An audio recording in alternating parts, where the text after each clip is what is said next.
Okay. Hi, everybody. So, I will wait for everybody to come on the channel to continue this great MaM-A-Thon 2020. We will talk about a lot of really interesting thing. So, it will be really amazing, guy. Yeah. So, in first way, we are waiting for people. Okay, I will put you uh, a song of a friend of mine. His name is Scotty. I hope to have him live today or tomorrow. I don't know. I don't know yet. But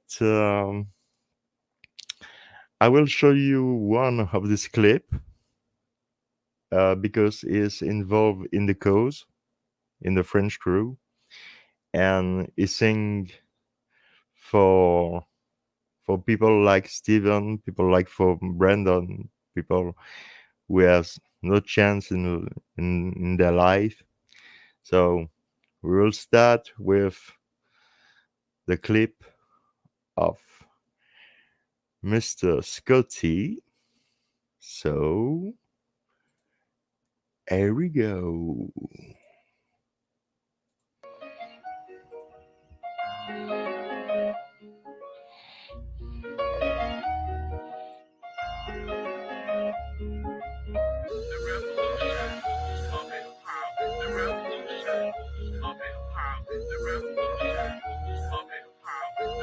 C'est l'histoire de trois soldats, un de ne reviendra pas. Parti faire la guerre pour son pays, il s'attendait pas à jamais revenir. Avec Dassey, on refait le monde, on ne pouvait pas prédire l'avenir. Derrière lui, a laissé pas mal de monde, mais on est fiers de dire que t'es parti pour sauver ce putain de monde. Une famille de guerriers, les choses ils ont enduré, c'est ça qui nous a forgé. Quand je regarde leur parcours, je me dis que l'humain est court. Hommage à toi, tonton, c'est l'anniversaire de ta mort. 26 ans après, ta fille en pleure encore. Une famille de soldats, un grand-père à la marine, l'autre est un mercenaire. Mettons-nous dans la tête de tous ces gens qui risquent leur vie pour des conneries de gouvernement. Je vous respecte car vous manquez jamais de couilles. Toute votre vie, vous n'avez fait compter les douilles.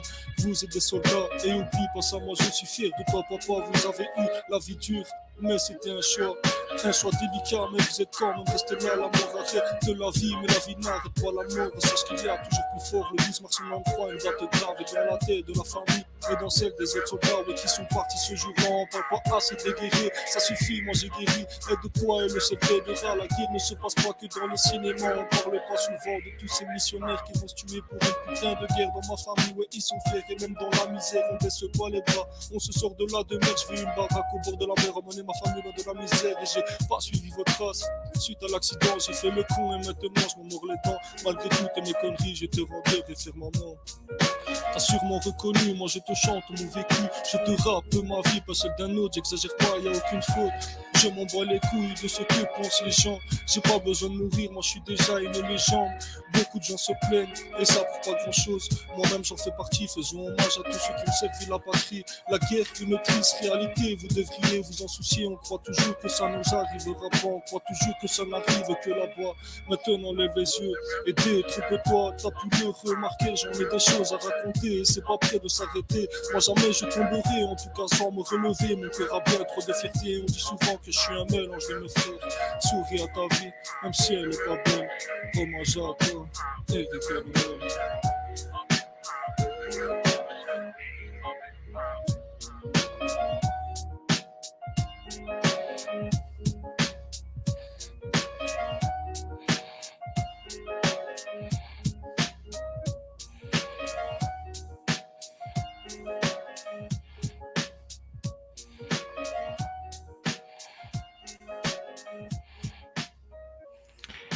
It was my buddy Scotty, a Belgian singer, really talented. And so I would like to say hello to everybody. Hello Ali, hello my Billy, Hello, William. Hello, Carol. Hello, my Wimmy. Hello, Wondra. Hello, Jane. Hello, Michelle. Hello, Linda. Hello, Beck. Hello, Slan. Hello, Cheryl. Hello, Shari. Um, if I forget somebody, excuse me. So, like I say before, just before start, we have some really interesting guests today. We have Miss Sharon Sunshine with us to talk about something I keep secret for now because I would like to explain you something. For the first time, I'm a host on a channel, but I'm not a YouTuber at all. You know, me, I play music for fun. It's not a job, it's just for fun. And for the most of you, you don't know, I was I was really sad after the first season of MAM to see of anybody in Belgium or in France were able to create more able than me because I'm not a YouTuber at all, more able than me to create a channel to continue to talk about this kind of case to justice, and nothing. So my first thought was to contact Mr. Harry Cozy, the dude, to ask him if he was aware of that. He was not aware of that at all.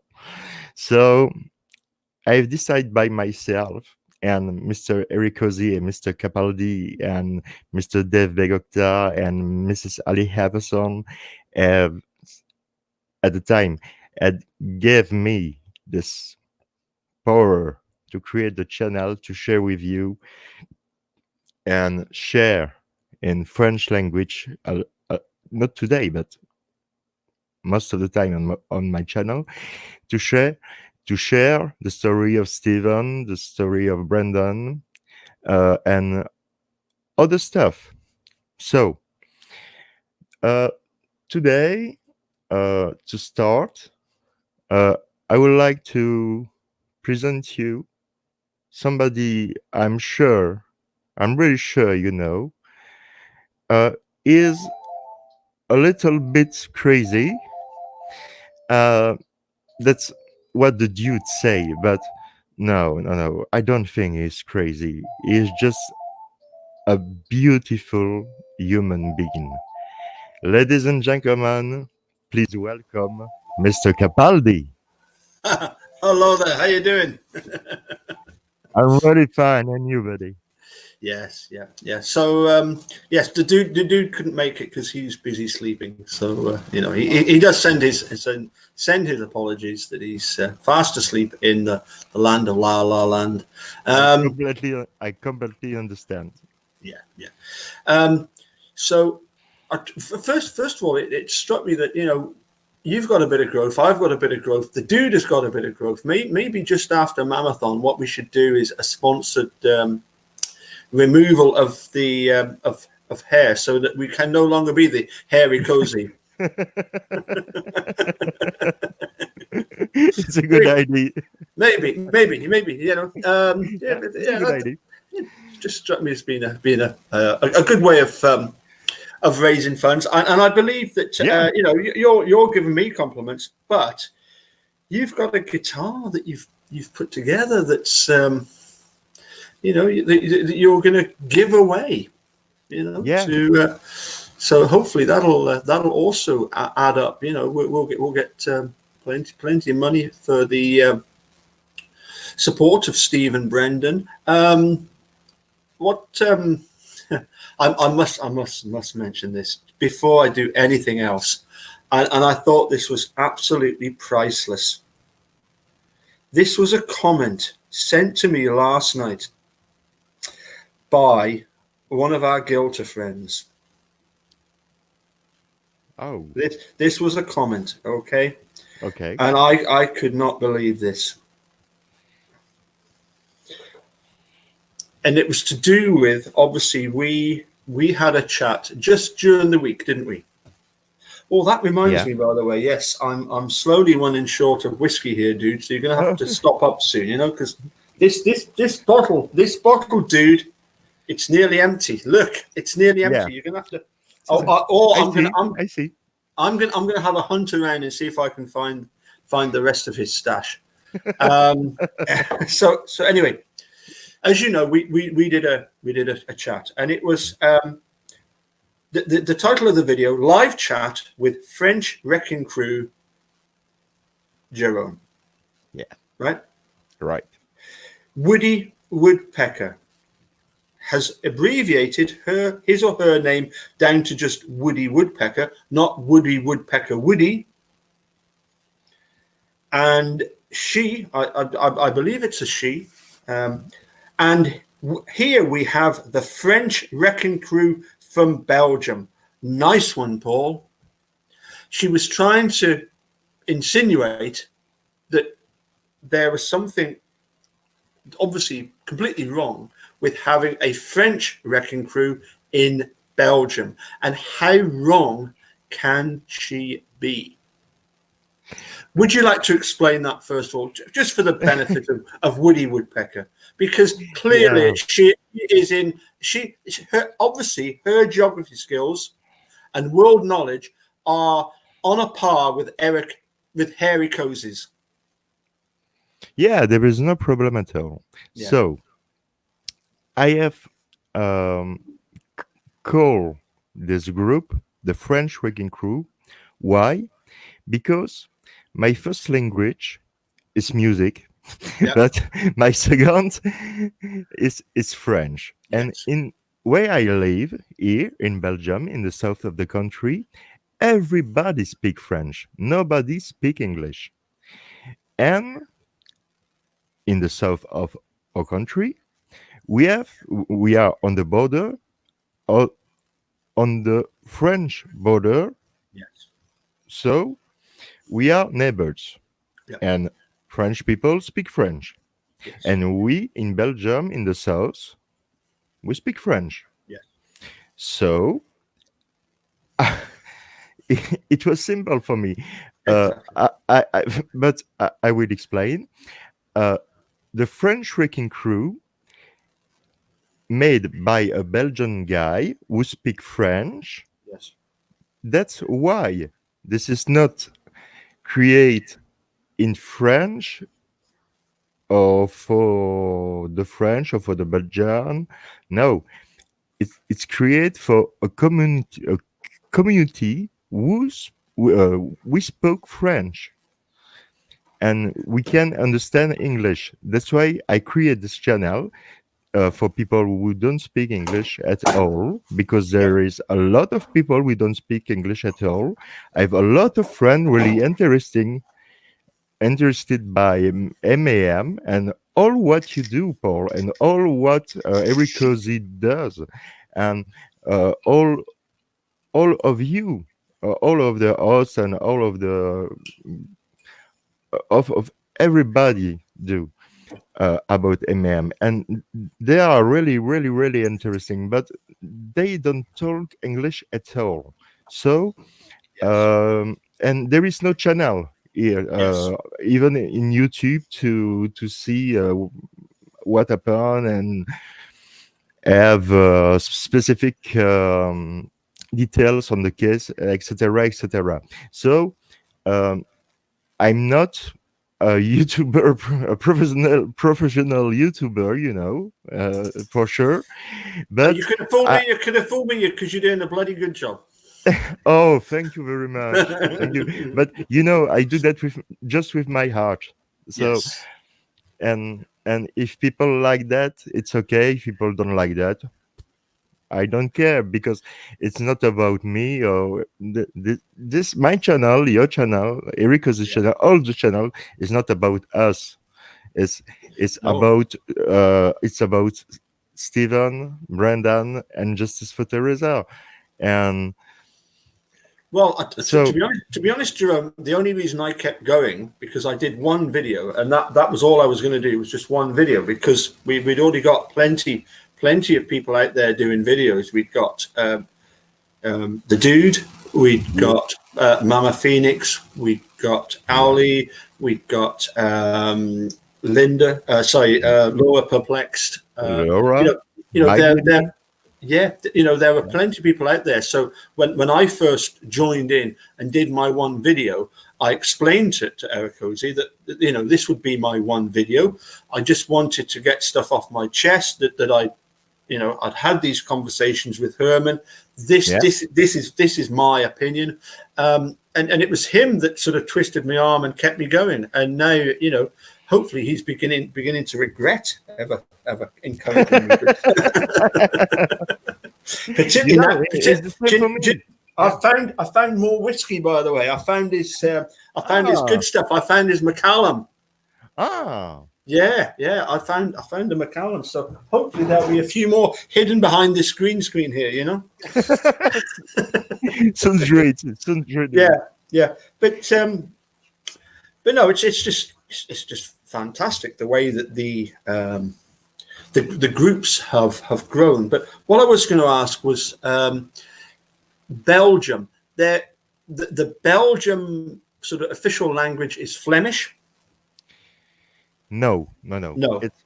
It's difficult because it's I think that's where Woody Woodpecker has basically gone wrong. Is she knows sweet FA about anything, particularly Brendan and Dassey, but also when it comes to understanding the languages of Northern Europe, Woody Woodpecker. No, that's sign language for something. Yeah, it's even for me, I live in Belgium from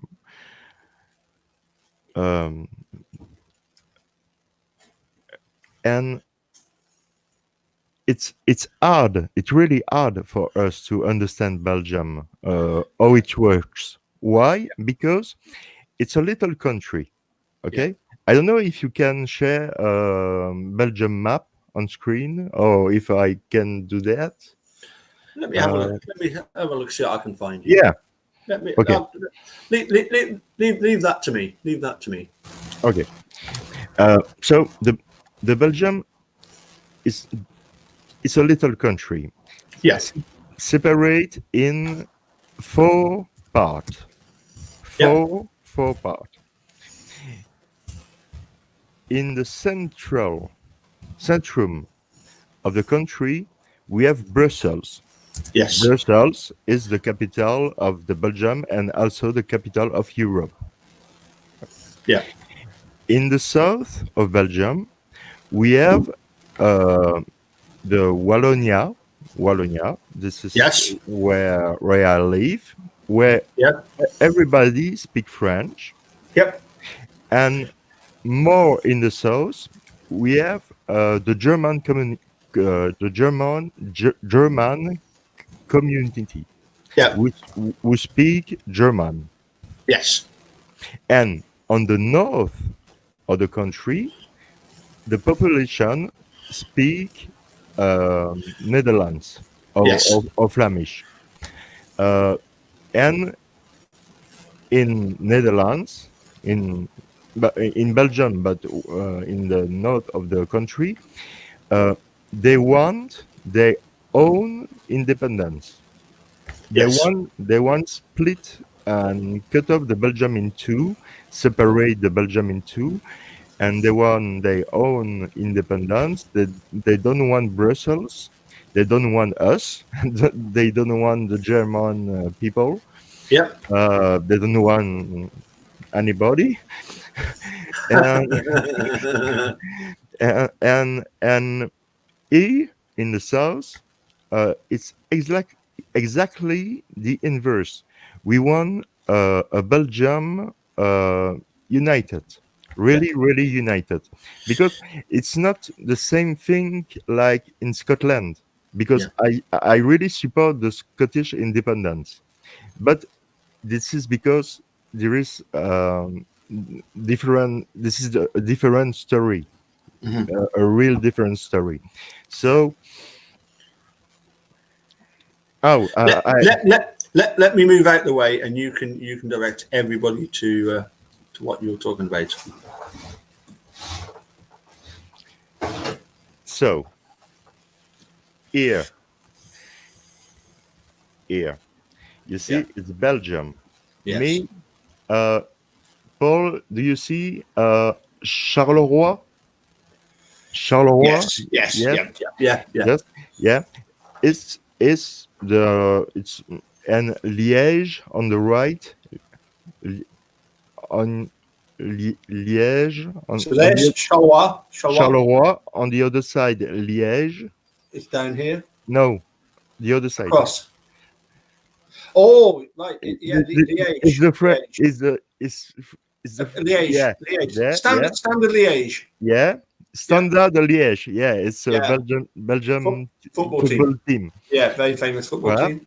And you see, that's proper football, not American puffy football. Sorry, excuse me. Proper football, not the stuff that they do in America. And you see Brussels. Yes. So like that, we have the south and the middle of the country. Okay. Yes. Like that, everyone can see that, and everyone can understand what I've said before and explain why here we speak French in the south, why in the north they speak Netherlands or Flemish, why in Brussels everybody speaks different language, because in Brussels this is magical. This is really magical in Brussels, because there is a lot of people and a lot of different cultures. So you can find American people, you can find English people, Scottish people, Australian people coming from all around the world. And it's really interesting because you met them and you learn about their cultures and What's that one called? Bruges. I love Bruges. I want to go to Bruges. This is the little. I'd love to be in Bruges. Yeah, I understand why, because people call Bruges the little Venice. Yes. Because Bruges fairy tale land. Yeah. Because Bruges is it's like Venice. It's like Venice when you see Bruges, and there is a beautiful movie. About Bruges. Well, is it not one of the best preserved medieval towns in the whole of Europe? Bruges. Yeah. Some of the artifacts they've got there, some of the buildings, they go back so far. Because clearly at one time Flemish was the language, was it not? Yeah. It was in the history, because in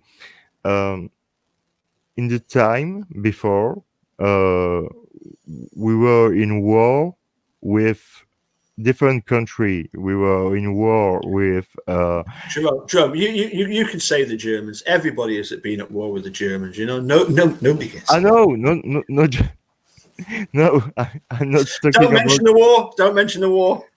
No, I'm not talking about that. I'm talking about the second war.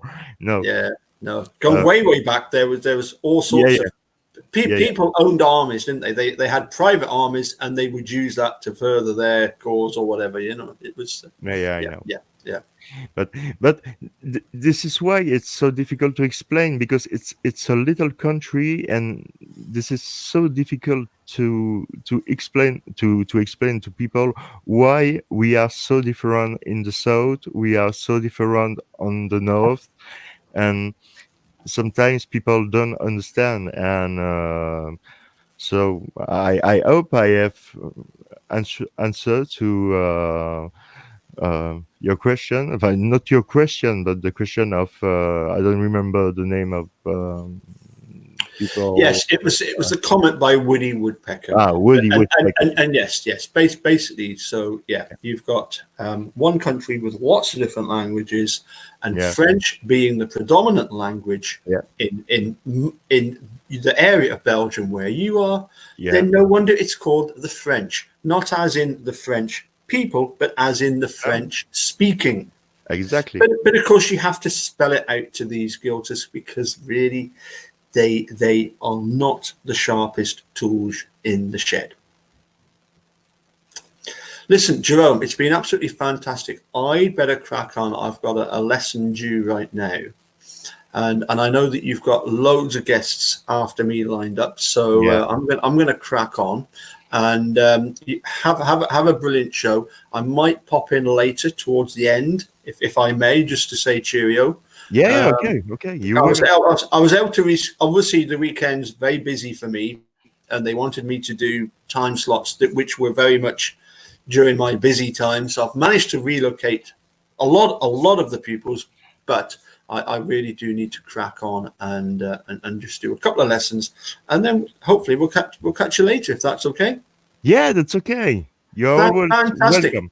So have a think about this sponsored shave off of the beard. You me and hairy cozy. Okay, okay, Okay, we'll catch you later. okay. Catch you Cheers. later. Yep. Cheers. Bye for now. Bye for now. It was Mr. Paul Capaldi himself. Yeah. How I love this guy.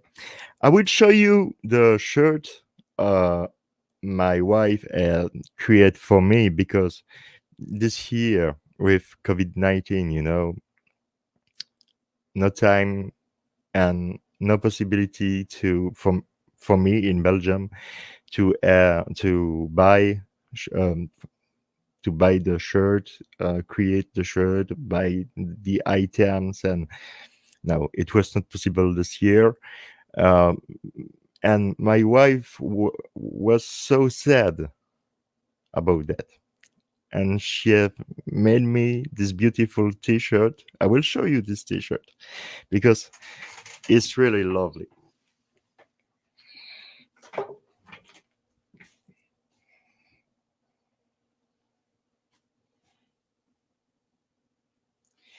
Yeah, she told me, Jerome, for the MaM-A-Thon, you are hot like hell. That's why. There is 3 blue ribbons.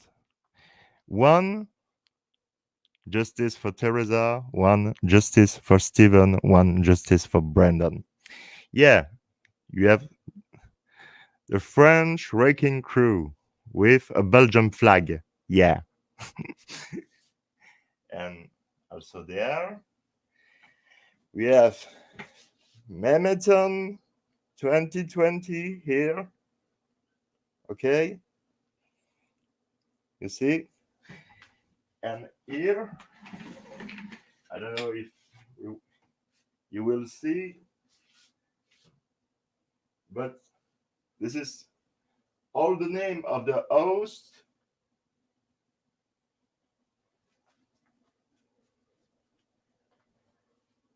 Yeah, I made a moonwalk. Yeah.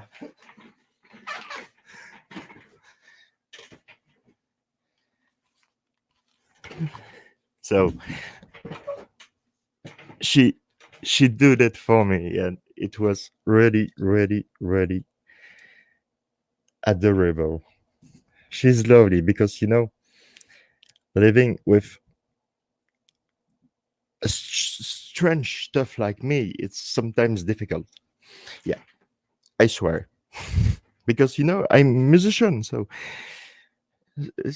sometimes I'm obsessional, like on MAM or the other case, the Zodiac Killer case, John Fitzgerald Kennedy murder case. and sometimes I'm really, really obsessional because I'm really passionate. So when I love something, I'm really passionate by it. So um, I think we will wait our next guest. But I will share with you the video of Mr. Botka, Dave Botka. I will show you his first video because I would like to share with you his story because it's really incredible. I'm sure you know Dave. Dave is a great guy. Dave and Sandra was not able to be here today. It was really difficult for them to be here today. So I have this idea to share three of them own video. And Dave told me, okay, go ahead, Jerome, go ahead. And I'm waiting for Sandra for this video tomorrow. But we will. Hello, everybody. I will quickly. Before that, I will quickly check the chat. Is I would like.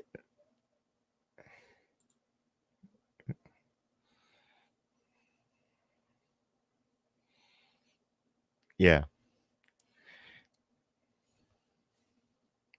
This year, MaM-A-Thon 2020 is dedicated to a friend who tragically died and was a huge part of MaM-A-Thon 220 and 19. Ziggy. Ziggy was a really beautiful person. I I don't I have not the chance to meet her or talk to her, but I have talked with Avery Cozy, and he told me who Ziggy was, and she was a really, really beautiful person. And for Ziggy, this year, I have Joel. I've made this.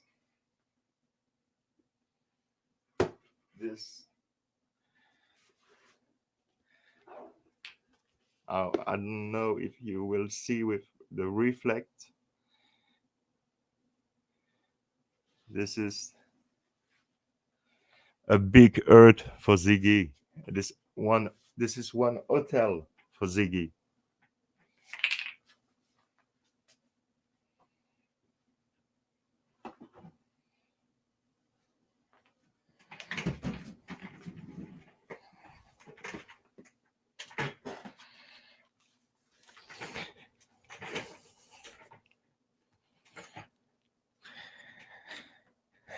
Ziggy.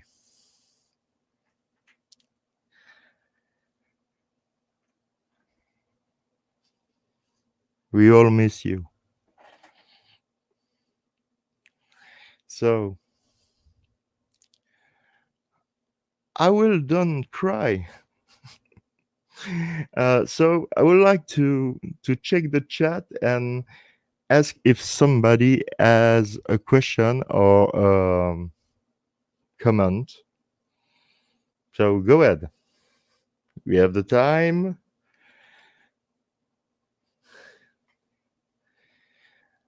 I'm reading the chat. You're awesome. You know that. You're awesome. We are a family. We are like a family because we take care of each other, and that's a real great human being experience for me. And I'm sure for the rest of the host and the rest of the crew and for you it's the same thing. So I'm watching. Any question? No? So, okay. So I will share with you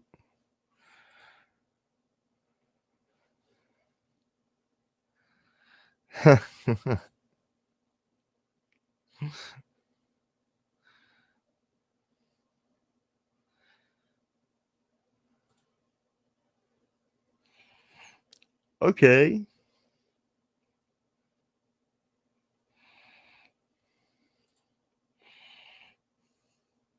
Yes, we are. Ah, hello, Jerome. What does Teresa means to you? Teresa means a lot. You know, I will sing, Jerome. I don't want to screw up the MaM-A-Thon. Hey, be serious. Now, I come back on this question. What Teresa means for me? Everything. Everything. Why? Because if today I'm here, it's not just for Stephen and Brandon. I'm E. I'm also here for Teresa. And Fine is real killer. I'm not here to find Israel killer. I'm here to do something to find Israel killer. Okay? Because no, all the world know Stephen and Brendan are not guilty of this crime. We are not sure for now. We can say no. Excuse me, my bad. It's my English. You know, it's not my first language. My first language is music. My second is French, and I learn English. So sometimes, if you don't understand what I say, it's totally normal because I try to do my best, but sometimes it's difficult for me. So, cheers. Cheers to Teresa. Okay?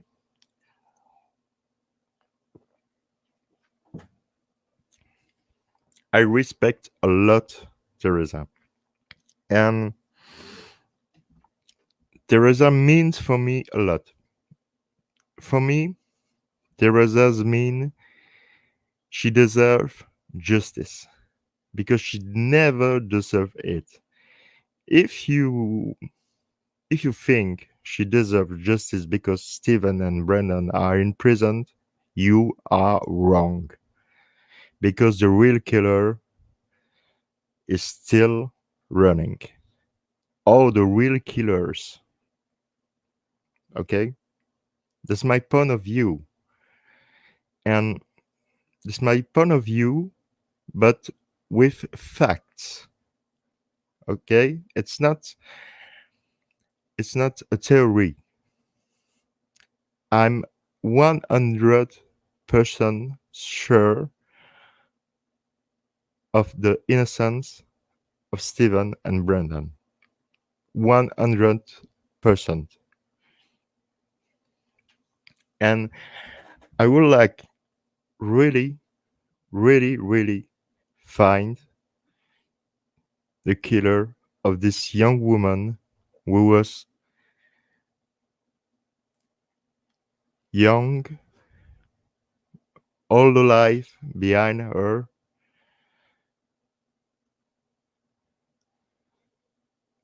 it's tragic. If you think we are here to to to say Stephen Avery and Brandon Dassey are not guilty and we don't care about Teresa, no, it's false. It's you're completely wrong. Teresa is with Stephen and Brandon are hurt every day. Every day. And I'm not religious, I'm not religious. But every day, I pray for them. And I pray for a lot of people. But I pray for them. But I'm not religious. But I do that with my philosophy. I have a philosophy, a kind of philosophy. And so I hope I have answered your question. So I will. Thanks, Ali. I yeah yeah. There is a link here for Teresa. Okay, I will.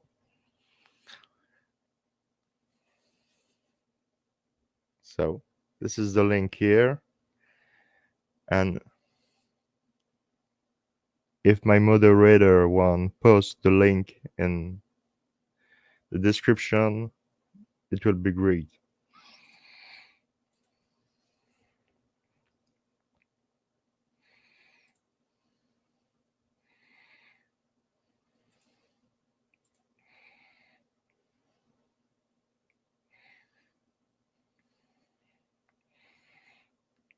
Exactly, Ali. Exactly. Completely agree. So, oh, thank you, Chad. Thank you. Thank you very much. But I try to do my best.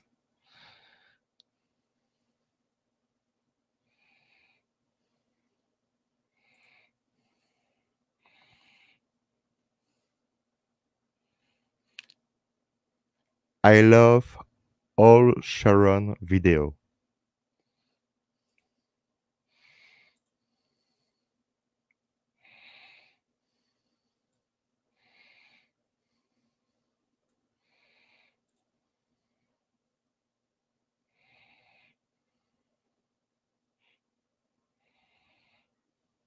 Exactly.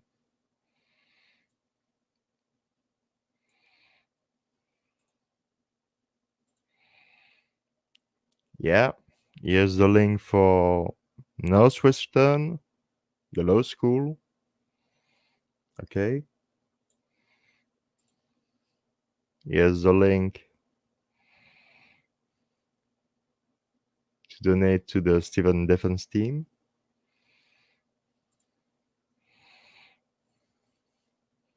You can mail only Stephen like that.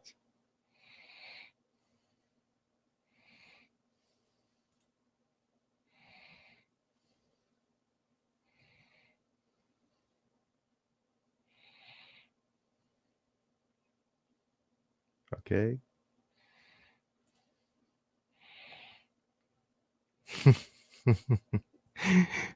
Thank you very much. Thank you very much. I tried to do my best.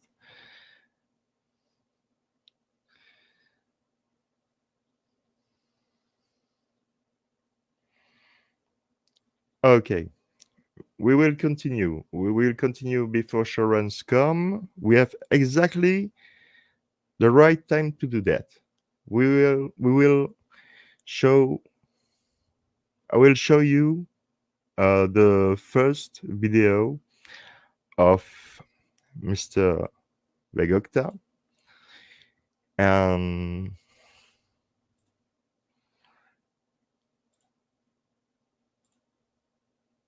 after that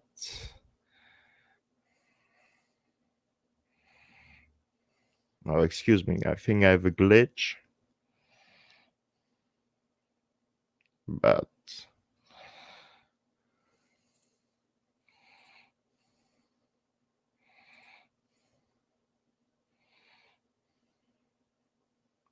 I don't know if you see me anymore because here I have a glitch on my computer. So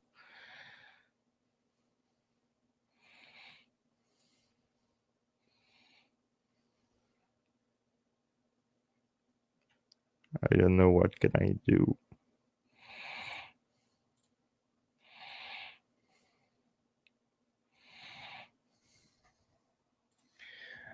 Oh, if something happened, it happened to me. So I would like to present you the little Wimmy. If you see him, it's my little Wimmy. No, it's my little Ouija. Hello, hello.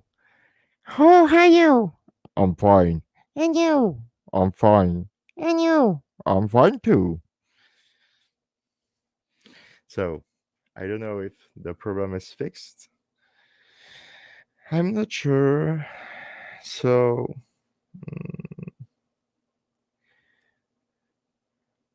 I can do anything here. So, I don't know if you see me again. Again. If you don't see me again, I will quick. Stay, please stay. I come back really, really, really soon.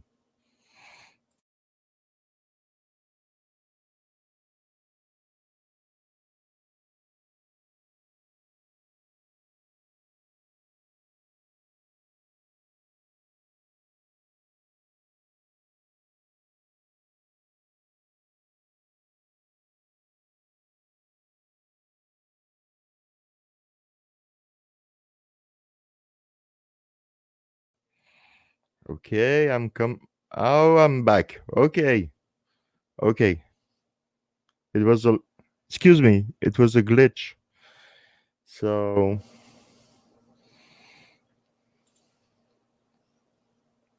don't worry about it.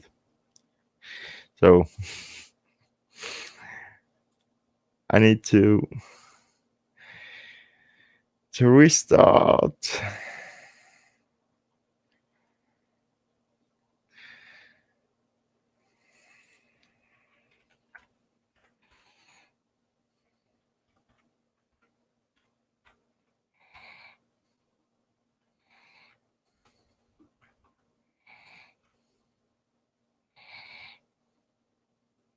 I will sing something.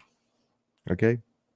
People are strange when you're a stranger. Faces look ugly when you're alone. Woman seems wicked when you're unwanted. Streets are one, when you're down, when you're strange. Faces come on the rain when you're strange. Nobody come, blah blah blah. Okay, I have the link for. Oh yeah, it's the Cozy Waking Crew on Discord. I have also a Discord link, but I don't know where he is for a channel of mine. But subscribe to Cozy Waking Crew channel on Discord. Okay, so we will continue with Mr. Botka and the first video. So this time, I hope it will be okay.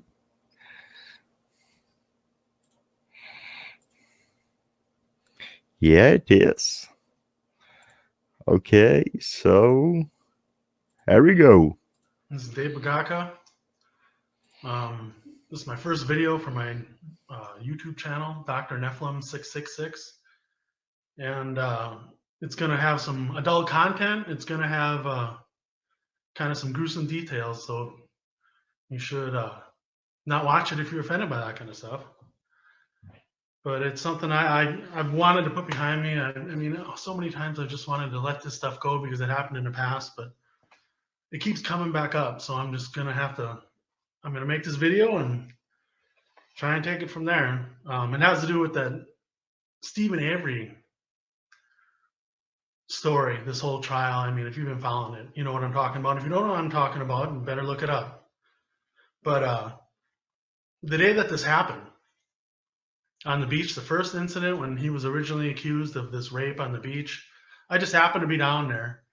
And it was a day I wish I never would have had happen in my life. I mean, because, you know, I've said a lot of things on the internet recently, and I want to try to explain how, you know, I can come up with this, you know, line of whatever thought. But I was down at the beach that day, and I was riding my jet ski. I was with a friend of mine, and we were taking turns riding on a jet ski, and we had been down there for a while. And I was watching the road. I was watching the cops for police, because at that time, it was like when this was 30 years ago too, by the way, 30 years ago on the beach. So this is hard to remember all this, but I was watching the road because I was watching for cops, because people were calling the cops on us for riding down there. Even though it wasn't illegal, some people were against it. And I noticed that day, before anything happened, that there was a lot of cops driving around, you know, and undercover. I knew what the undercover cop cars looked like, and you know, and there was just a lot of activity. It seemed like too much activity for the day, because it's usually dead down there. But whatever, we were jet skiing, and a guy came up and talked to my friend while I was riding, and I saw him talking to him. And they talked for a while, and then the guy walked away.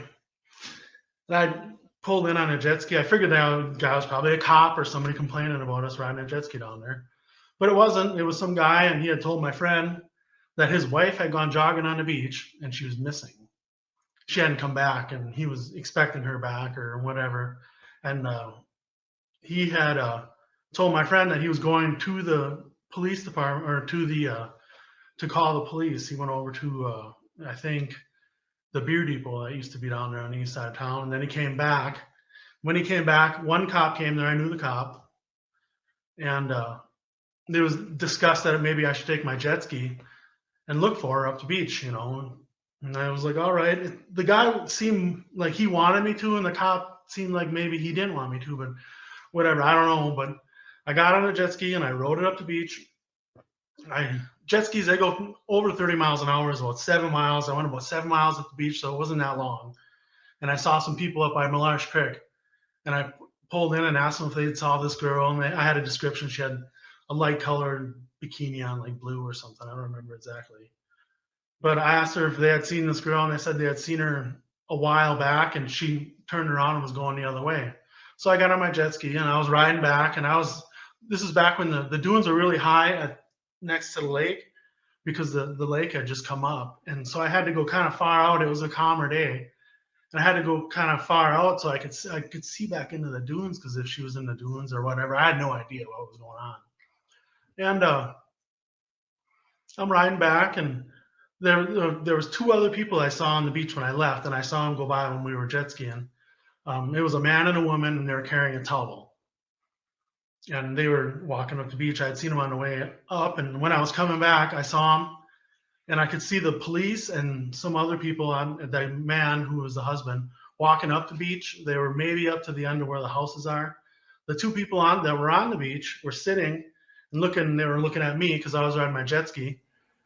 And I looked, and I saw this woman running over the top of the dunes, full speed. I mean, just, you know, like almost losing her step, running down the dunes. And these people were looking at me, and I pointed at the girl, and I turned my jet ski and they go in. And I pointed at the girl, and then they saw her, and they got up. And I rode my jet ski up to the shore, and I crashed because I was looking at her. I wasn't paying attention. And I went over to handlebars, and I didn't hit my head. But I got up, and I ran over there because it looked like she was running from somebody. And she ran past me to the people that had the towel, kind of. And they threw the towel over her, and she was crying, and she's covered with blood. It was an ugly scene, you know, and she just didn't have her top on.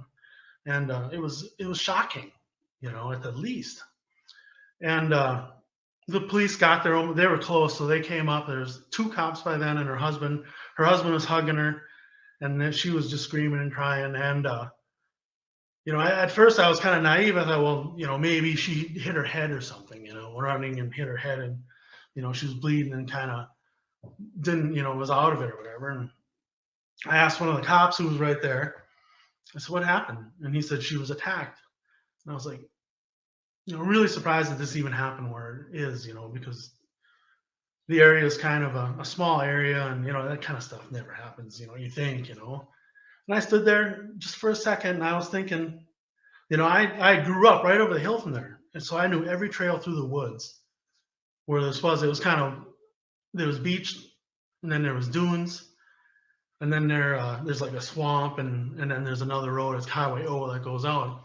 And I grew up around there my whole life. I knew every trail through there, and I turned around and I was pissed. I was like, I'm going to give someone the boots for this, And I turned around and I went running up the sand dune because I was going to go catch this guy. I did it. And as I got running and ran up the sand dunes, the cops were hollering and screaming at me to stop, come back, come back. And I got to the top of the dunes, and there's some people standing there. One guy was in a prone position looking over the dunes, And I was like, and the cops are screaming at me. And these people, there was a few of them. There's some people walking like maybe back towards where the road was, maybe. And they kind of looked surprised. And I looked surprised to see them. And the cops are screaming. And they said, there's people over there. You're going to mess up the crime scene. And I was like, oh, whatever. And I was like, well, why not just try and catch the guy? But supposedly when I got back down off the dunes, she said she had been passed out. And the guy was long gone. And somehow she knew, the guy was long gone. But whatever, and that was about it for me. They took her, and I didn't really hear anything more about it. And a few weeks go by, and this county official comes to where I work. And he says to me, Dave, can I talk to you? I'm like, yeah, introduces himself, and he's like, Dave, he said we, I don't know who we was. He was by himself. We were at the place I work, and there's nobody around. So we want you to join our club, he says. We have this all men's club, and everybody's in it. He named off people I knew, and including like some people in my family. And I was like, I never even really had, I kind of knew what he was talking about, but couldn't understand why he was, asking me or whatever. And he told me that they have these parties. He sounded like, he just said party. We party. We have these parties. Oh, we love, we party. And he sounded like Randy from the Trailer Park Boys, like party. I was like, oh, and he whips out these pictures, and these pictures, there's a bunch of naked people in these pictures, and he's showing me them, and I'm like, looking, I recognize some of these people. I mean, some of them were teachers, at least one of them was a teacher I knew that I didn't have, but I knew he was a teacher. And, and they're all standing around there in different, different like states of undress, standing around this bed. They're in a hotel room, and there's people doing sexual things on the bed, and people are standing there watching. And he shows me another picture. It's a naked guy standing there, and full frontal nudity. And I was like, these Polaroids back then, that's all I had was Polaroids, and for stuff he didn't have to get developed. And it's another guy I knew. He was a junior high school football coach. And I was like, well, that figures, you know what I mean? And the guy, I never liked the guy. He was one of the guys that would walk around and grab you in the crotch to make sure you had a jock on, And, these guys, I never liked football coaches. They were not my friends, but whatever, And I was like, he's showing me these pictures, and he says, we really want you to join this. And I'm like, well, and he says, don't worry. He says, we get girls sometimes too. And I was like, because it was all men in the pictures, And I was still like, I mean, at the time I was still a virgin. I was like, I don't want to, I just didn't want to be interested in that kind of stuff. And this club, I had heard of this, people talk about this club, but I didn't know much about it. And the guy left. I was thinking about it, and I was like, wow, was that ever weird? You know what I mean? And this guy, why would they, whatever. And I was thinking about this club, and I had a couple of issues with this club in the past, When I was about 8, 9 years old, I was the victim of crimes committed against me by a police officer. And it got to the point, it was like for half my life. I was 8 years old, this had been going on, and finally got to a head. And I mean, there was other police that got involved. There was teachers. There was a priest. There was nuns. They all knew what happened, but nothing really happened. It got covered up in this club. I'd heard this, just hushed it up, and oh, don't worry, and don't worry about sleeping either, but whatever, it got hushed up. And that was when I was around 8th. And then when I was a freshman in high school, I went to quit football because I didn't like the coach. He was abusive, and it wasn't my sport. I wasn't really good at it either. I mean, whatever. But I quit football, and these kids came who were on the football team. They came to bully me to rejoin the team, and I told them no. And they said some stuff to me like, yeah, well, so-and-so's dad said your mom did this derogatory stuff when she worked with his dad back at this company, and I was like, what? You're this guy, who's supposedly this guy, through all the rumors, he was supposedly, in this club and one of the higher ups, here this guy is. I mean, I'm a kid with no dad. I was being raised by a single mother. I really cared for my mother. I mean, she went to college and put herself through college after the divorce. My dad left when I was 2, so I had nothing to do with him. And she put herself through college. She worked full time as a nurse, and she I thought I was really wrong for this guy even to say something like this. I was really, really upset that, somebody in his position would say something like that, especially about a kid and all the shit that goes on. But whatever, same club. And I was like, well, I don't really want to have anything to do with this club, so I just I kind of played dumb, and I just never did anything. He told me that I was supposed to contact him, and I just was like, whatever. I never contacted him. And then it goes on, and I asked about, they were investigating the crime on the beach.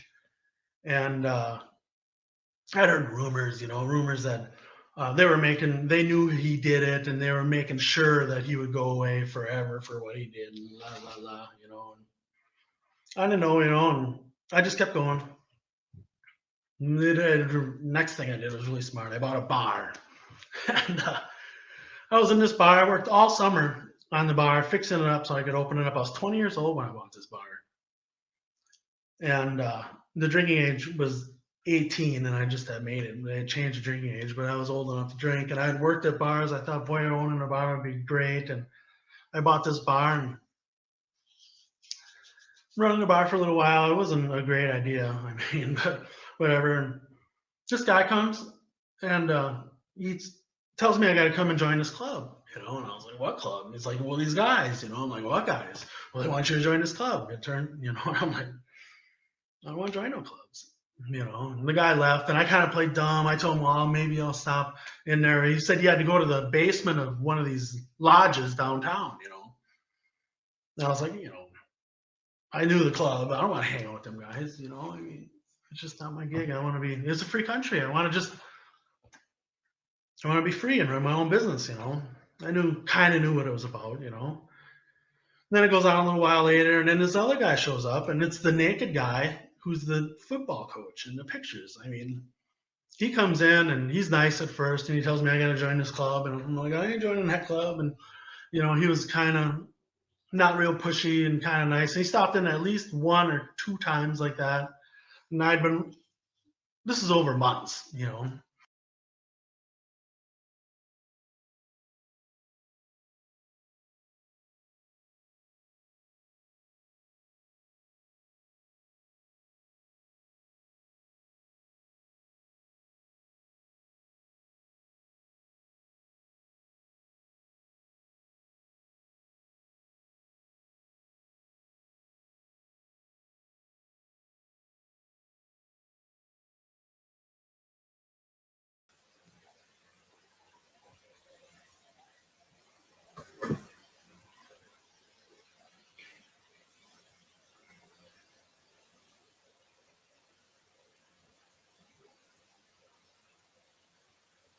You're muted. Yeah. Do you hear me? I hear you now. You were muted. I'm sorry. I'm really sorry. I have forgotten. That's okay. I forget. My bad. I was like, oh no, I'm going to have the whole video and you wouldn't be able to hear each other. No, Bonjour, it's good. bonjour, Jerome. Bonjour. Look at my Bonjour. t-shirt. Yes, Bonjour. yeah. I see. Yes, Bonjour. bonjour. Yeah, Can you it's see it? Can you see it? yeah. It's really nice. Bonjour in Thank French. you. It's hello Hello. in Yes. English. So, thank you very much for this gift because it's a gift. It's a gift. Yeah, it's a gift for me. So Yeah. oh, thank you. I bought it especially for coming on your show Oh, and for any other times I come on. oh, Sharon, you're too cute. Oh, thanks. So you. Thank you. So, Sharon, my first question: Yeah. how are you doing today? Very well, thank you. I'm excited about all this MaM-A-Thon and it's exciting. It's exciting. Yeah, I'm very well, thank you. How are you, Jerome?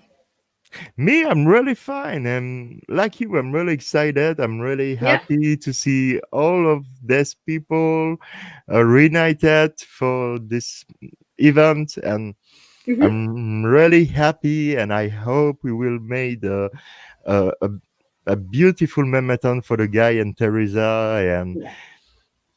I wish the best for them. And I hope we will find the real killer or killers of Teresa soon because it's still running, and if he's still running, he can still killing. Mhm. And Absolutely. Sharon, this year, my guests choose the topic of the discussion. So, what's your topic of discussion for today? Tell us. Oh, well, my answer would probably be nonsense. That would be the real answer, but then the serious answer would be, well, actually, wait a minute. Have I got a topic? You said a topic, and I had said we could talk about other cases that got us excited, like maybe the O.J. Simpson case, because you were interested about the blood being similar, the two cars, and all that sort of thing. But first, can I just say that I'm so delighted to be here, and I love that you've got your channel. I love that I've got my channel, and Paul's got his channel. I love the fact that it's not just an America thing. This MaM-A-Thon, it's a all over the world thing where we're all supporting the Absolutely. guys, and it's like we're all doing our bit. We're all doing different things, and we're all bringing our own personality to it to support everyone. So Absolutely. Absolutely. And this is really beautiful because it in the same time it's sad because it's this drama. Yeah, this is the correct word. Drama. Oh yeah, drama. drama. Yeah. We who reunited us each other to do that, but Yeah. it's the best thing.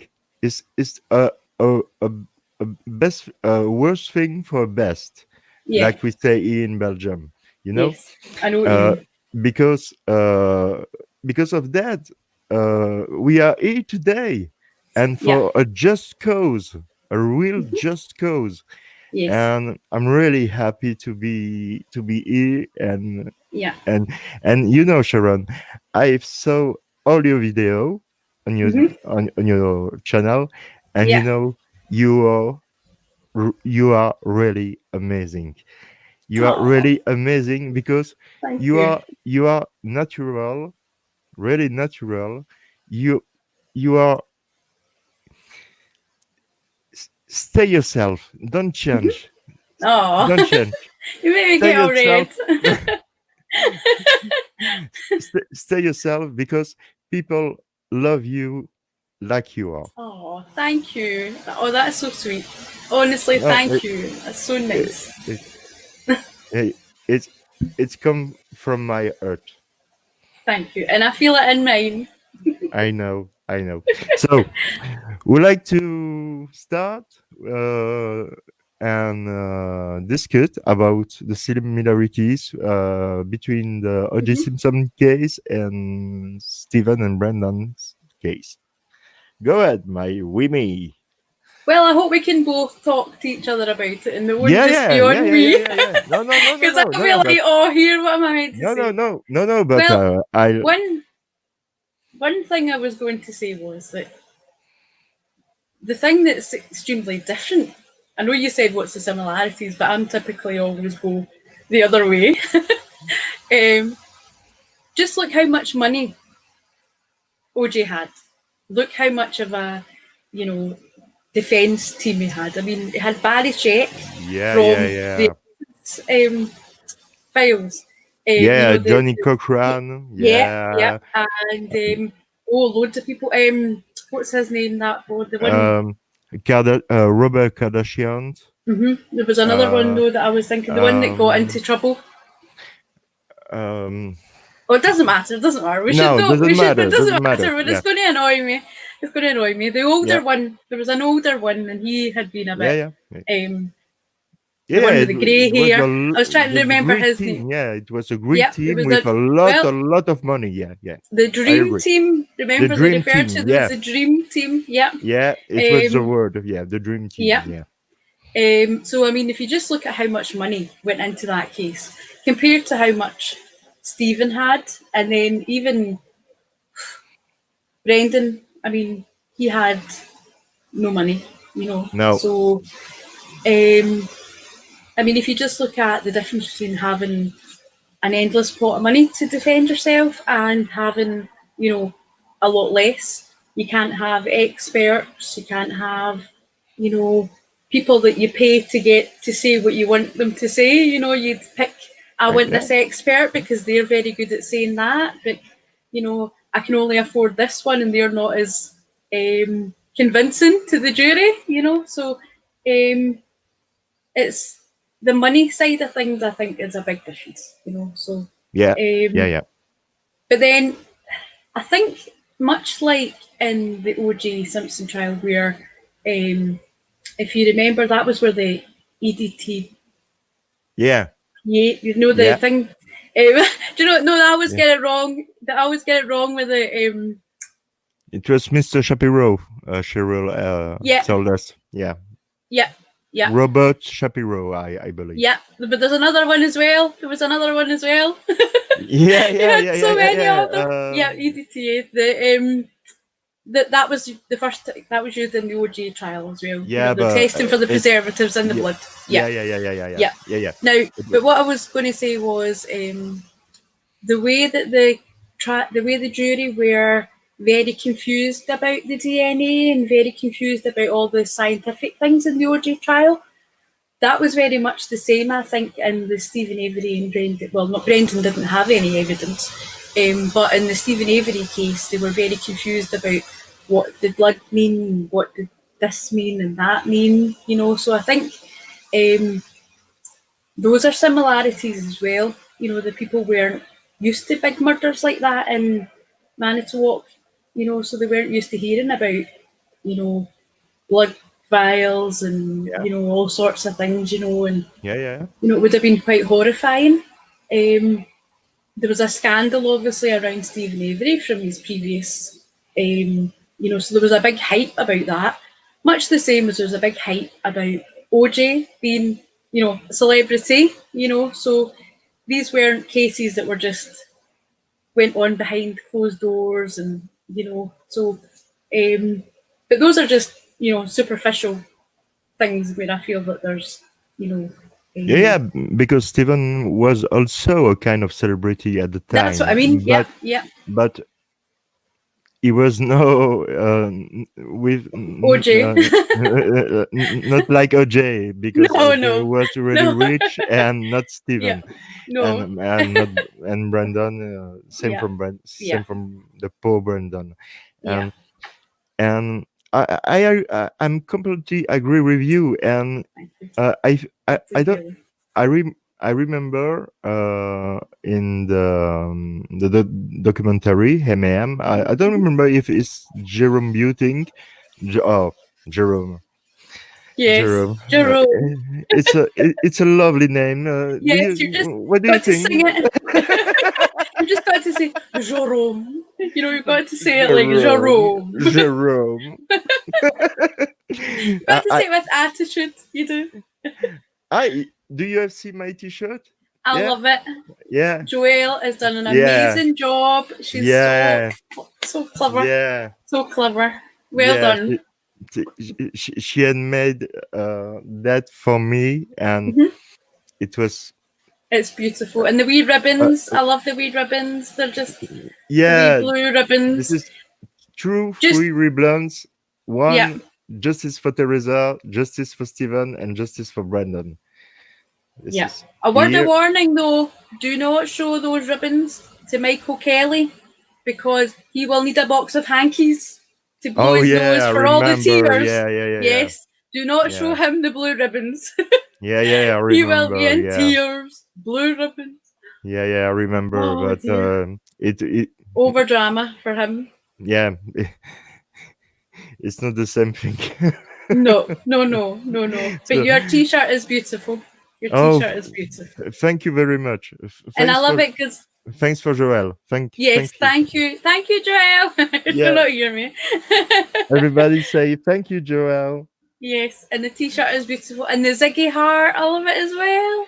Oh, the Ziggy heart. Yeah. Yeah, it's beautiful. MaM-A-Thon to 2020. Yeah, it's brilliant. The French Wrecking Crew. Yeah, With a Belgian flag. with a Belgian flag, I love it. Yeah. and there. Yeah, Ziggy. All And the wee. all the Oh, yes, I see them all. That's amazing. It You really see? is. Yeah. Mhm. Yeah. You know, Jerome, you should have made it all were nicknames. So you should have made it like Wee Paldy and Yeah. Wee Wee. Yeah, we Billy, Yeah, we Cozy, Wee Whitehead. we Whitehead, we Sorry, we're Sharp. forgetting everybody. Wee Struncy. Yeah, So that's just our wee thing. We do that, don't we? We're doing a wee Yeah, silly thing. yeah. We call everyone that. yeah, really, you are too cute. Really, you make me laugh a lot. Oh, For real, thank you. all the time. I laughing with you all the time. So Oh, that's good. it's hard to don't laugh here because I laugh with you all the time. And so Oh, well, that's why I've got Sunshine in my name. It's not my real name. I wasn't there. You know, they didn't christen me that when I was a baby. Sharon Sunshine. yeah, But I just added it because you- I like you to are- be sunny. your face is like a sunshine, so it's normal. Thank you. It's a bit like a tomato because you're getting me all. You don't need makeup. You don't need makeup. You are Thank you. you are beautiful. You're a wee charmer. Naturally, no. Wee charmer. No, everything comes from my heart and Thank not you. my. That's why I like Jerome. Jerome, No. you have got the sense of humour like a Scots person. A Scottish person. You are just like I a know. Scottish person. You are. I know. That's why I like. Yeah. That's all. Yes, We say we that don't all say- the time in Belgium. We have the same sense of humor in Yeah. Scotland and in England and in Belgium. We have the Yeah. same sense of humor. We love the Monty Pythons. We understand. We understand Nee. really well. I'm sure I have lost the half of my audience, but It's okay, Jerome. okay. It's just a flesh wound. You're okay. Oh, But- no. People won't know what we're talking about. no, I don't think We so. we, But we have our wee silliness. yeah.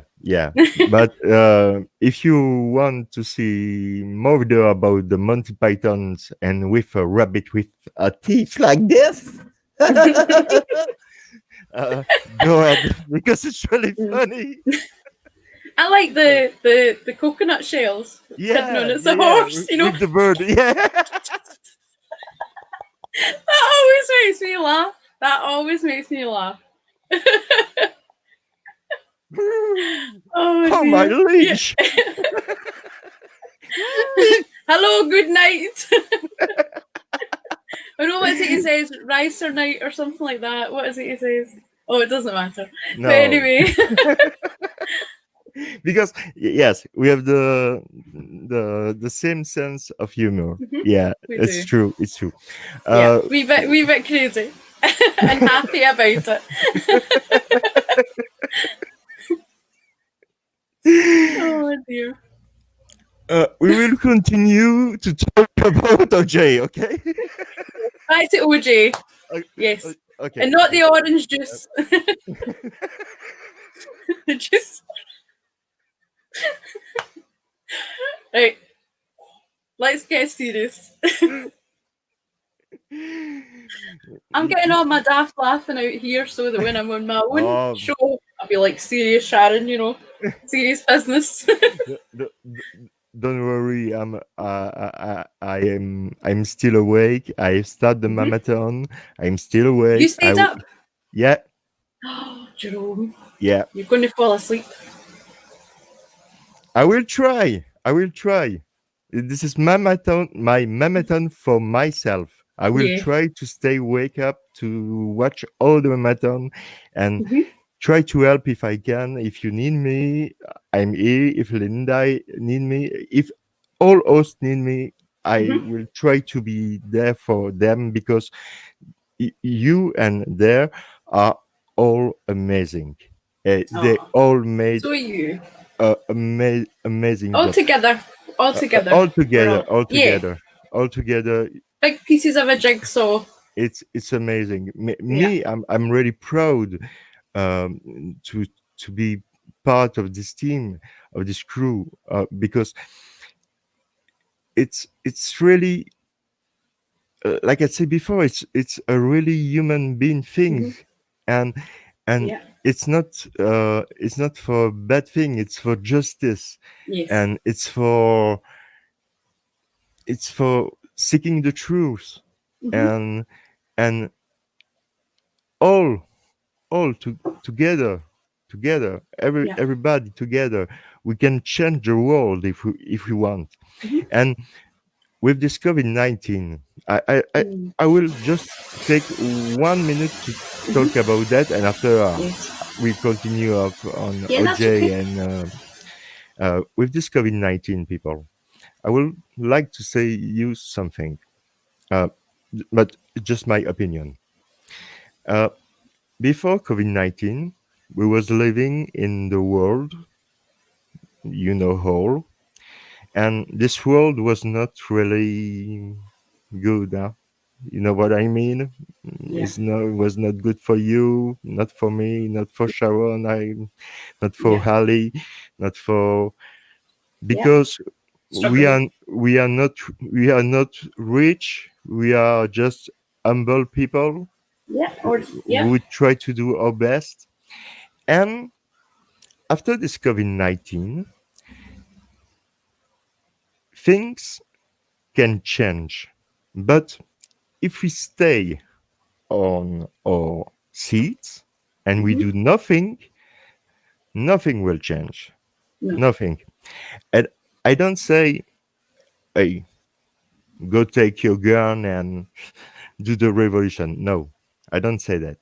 I say this is a turn of our own history now.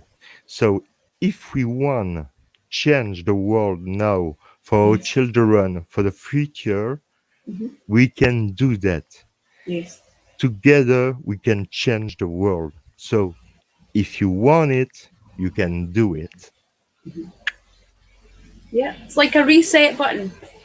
It's like pressing reset on the world. You know what? You know, it's horrible situation. It's horrible, and there's going to be so many people lost, and it's going to change every single person that's left, because we all know someone, or we all know of someone that's had it, you know. So it's it does shake everyone up and makes them appreciate things more. You know, I always appreciate the people in my life anyway. But some people don't. Some people just like think of themselves and don't, you know, think of everyone around them. So even if it makes that change, that everyone starts appreciating, you know, the people around them more, then, you know, that's a good change in itself. People start being kinder to each other, and, you know, I don't want to sound all hippie, but like less hate. You know, I'm not going to say peace. Let's have world peace. You know, I'm not going to say that. No, I just no, mean, no, you no, know, no. more people appreciating I each other. understand what Start you mean. Yeah, small. yeah, yeah. Start small. Appreciate the people that you're with.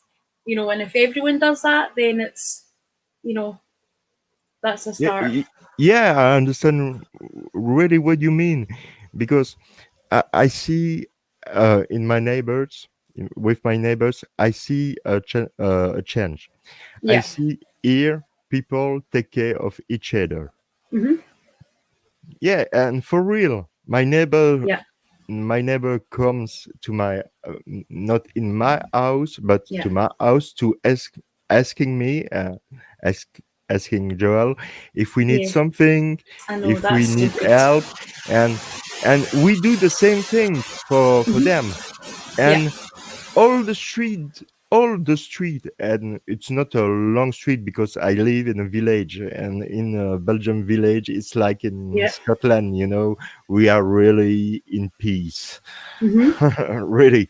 So we have, I don't know, maybe 20 or 30 houses in the street, but everybody take care of each other. Oh, that's nice. And I think that's the way.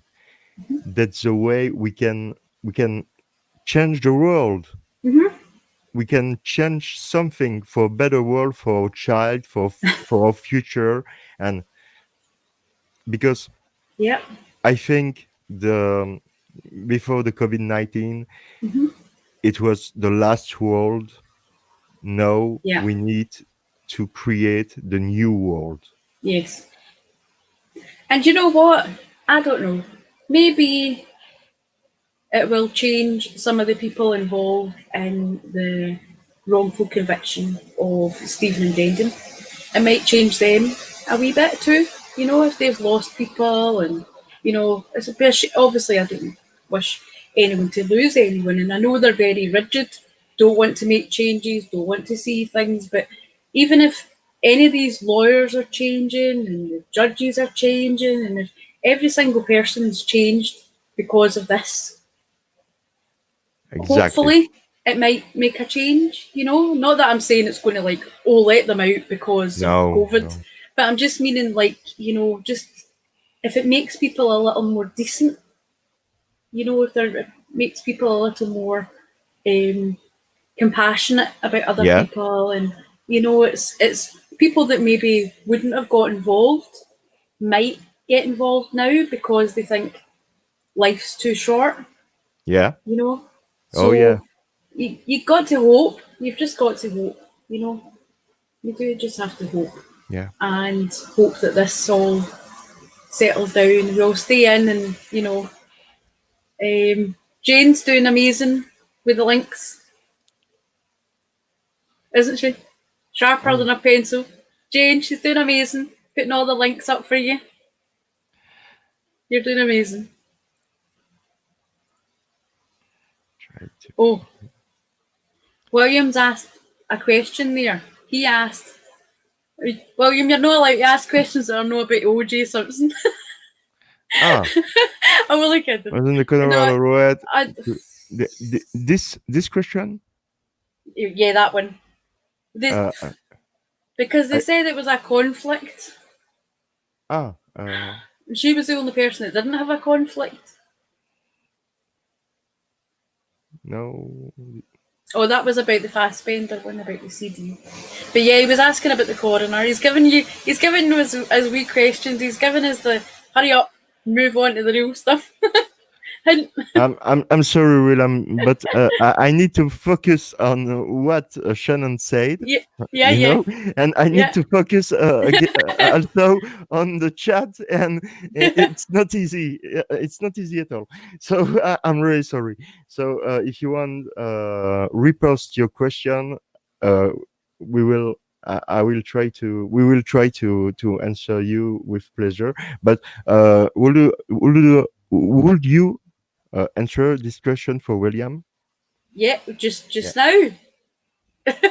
Or later on. No, no, no. Why wasn't the coroner allowed to attend the crime scene? Well, they said she wasn't allowed to.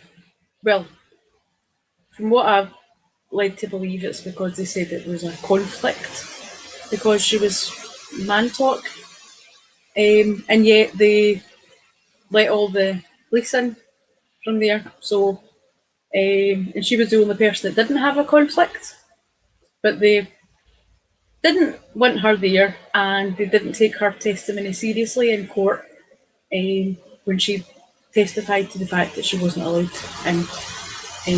So it's just crazy. I mean, why did they not want the coroner there? You know, probably because they were quite happy to have somebody there with a digger truck than a coroner.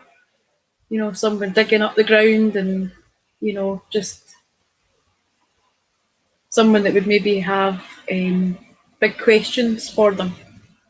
Yeah, and that's something make me really, really not sad, but angry about that, because Yep, she did win. the only one person to the upstairs, upstairs of the pyramid. The top of the top. Yeah. She's on the top of the pyramid. Okay. Yes. Well, so if she wants, she can disapprove, or this is the right term.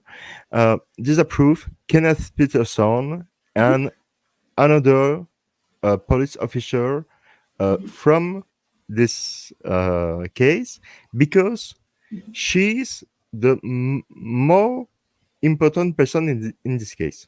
Yes. Crime scene.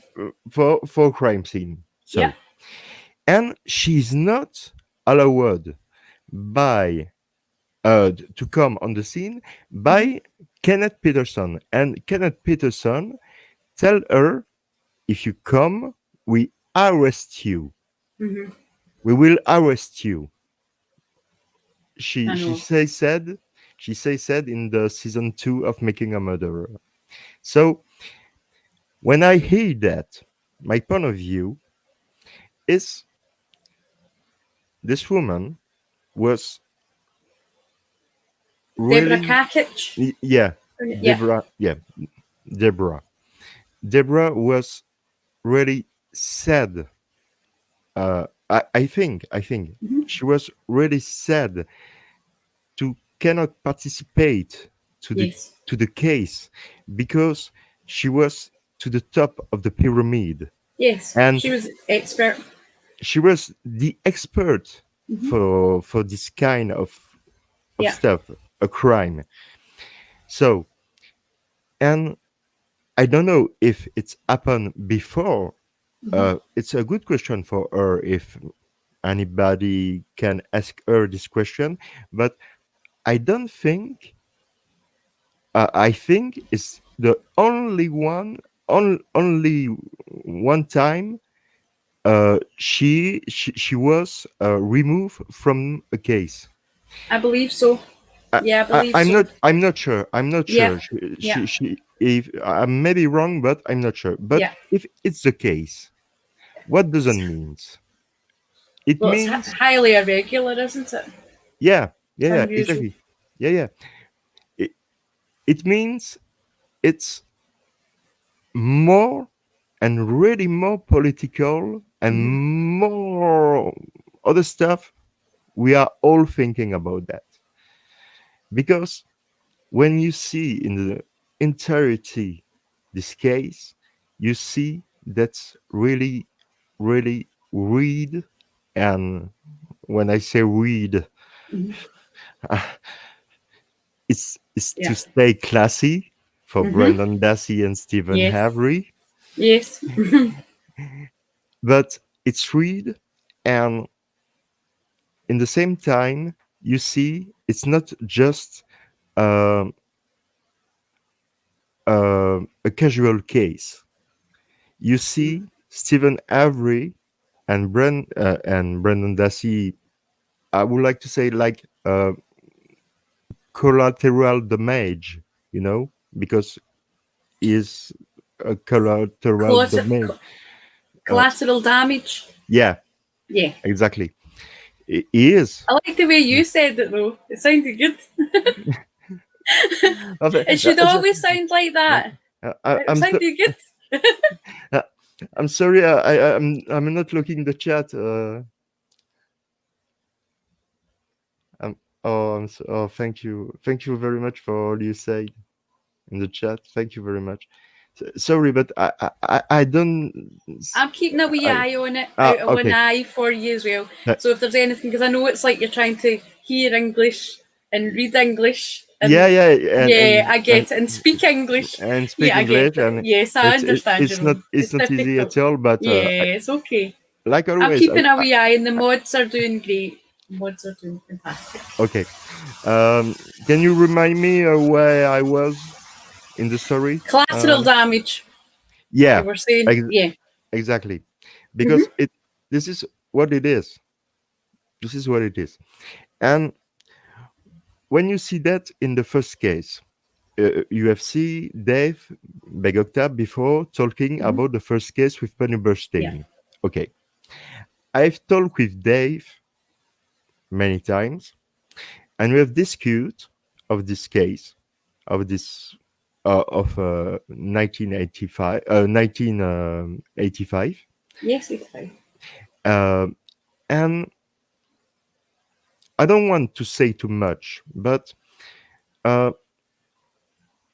Dave talks about the club. I don't know if everybody is aware about this club, this gentleman club. Not gentle at all, but this kind of club.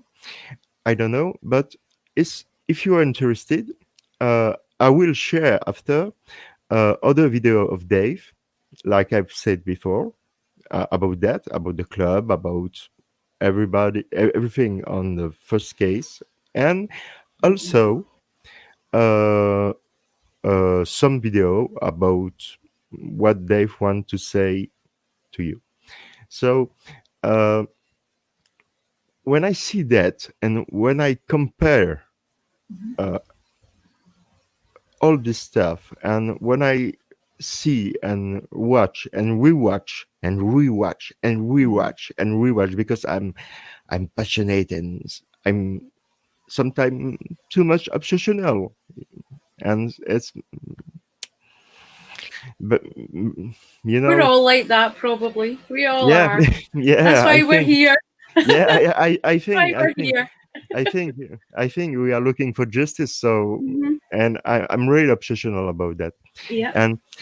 And when you are looking of all of that, you understand that this case is a really special case. It's not a case like another one case. It's really, really, really special. And if in fact it's maybe the case of the century, maybe because there is a lot of corruption behind their stuff, but I don't want to say too much, because but there is a lot of misconduct and corruption and bad stuff happening in this area, like the Kerman Butwell case, like all what happened to the Maribel caves in the area, all what happened to people living in this area, because I have taken my own, I have made my own research, and it seems like people in Wisconsin, when they are poor, they are not really lucky. Uh, but Yeah. I would like to say people in Wisconsin are really, really nice people, and they are really, really, really nice. And I don't judge uh, people of Manitowoc, of not at all, because No. they are really kind, and they are really, really, really beautiful person. But I judge the law enforcement and the Yeah. criminal justice system, and this it's all about that, you know. Yeah. I So mean, even I was just trying to think of the name. I was trying to remember his name and I'd forgotten.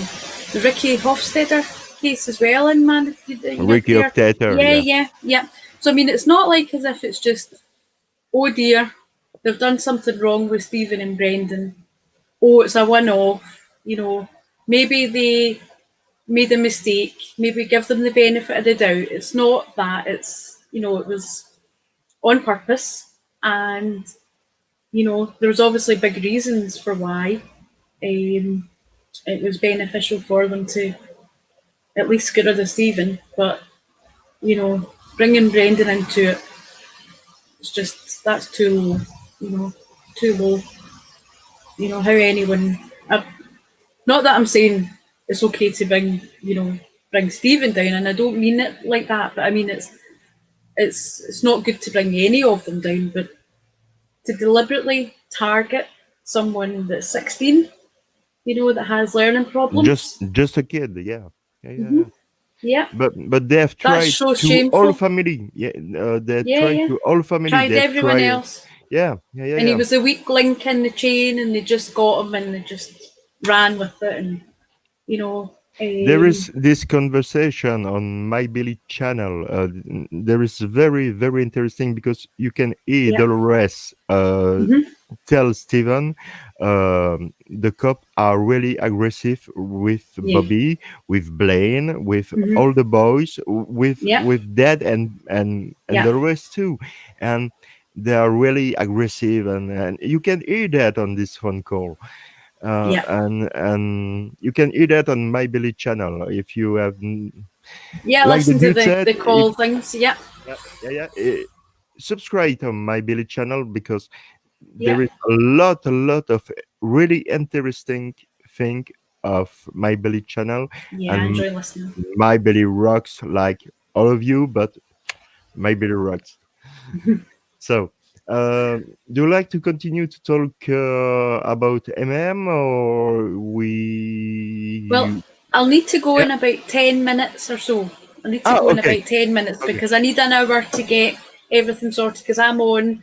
Because I need to jump back onto you before Yeah. I Yes. start. Yes. So that's why I was thinking an hour should give me enough time to So, get okay. changed again. And So, okay. but yeah, I mean, definitely this is an amazing thing we're all doing, No. and it's it's just getting it shared out there, and it's really it's if anything as well, it's like you think of being Stephen Avery sitting in jail and Brendan Dassey sitting in jail, and to know that there's these thousands of people doing an event for them, that must, they must feel, it must lift them a wee bit, from that dark pit that they're in.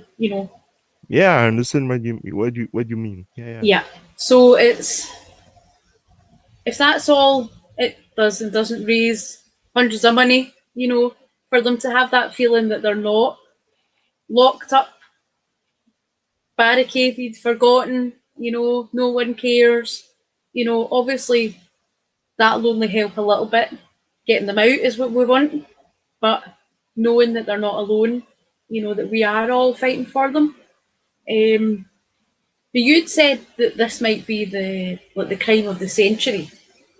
And when you said that, I thought, there was a big movement for when the West Memphis 3, there was a big community for that, but social media wasn't the way that it is now. There wasn't people going on YouTube, and I think that's where the difference is. It's such a good thing that we can all go on channels Exactly. and, we can share things, and people can put on a video and go, oh, rather than having to wait for someone to make a documentary. And, you're getting people from Scotland talking about it, and people from Belgium talking about it, and people from Australia, and, all over, so it's that's a big thing in itself as well, the fact that it's not just hidden away in a wee dark corner of Wisconsin and locked away in darkness and no one knows about it. It's a big torch on them, big world-sized torch on them, so big light. Yeah. A big light on them. We're watching. Yeah. So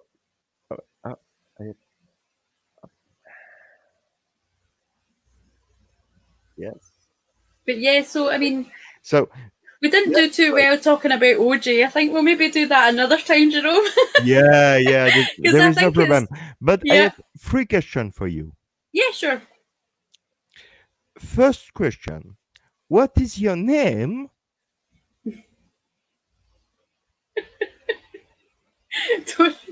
Don't get me saying it. Don't get me saying it. No. Next question. No, what is your name? Not saying it. I'm not saying it. No. Just tell me, Sharon. Okay, Sharon. Yeah. I recommend. Okay, I restart. Okay. Sharon, I have 3 questions for you. Okay. First question: what is your name? Sharon. Okay. Second question: what is your quest? My quest. To have victims heard and not forgotten. And the third question: what is your favorite color? Favorite color? It's hard because I like lots of colors.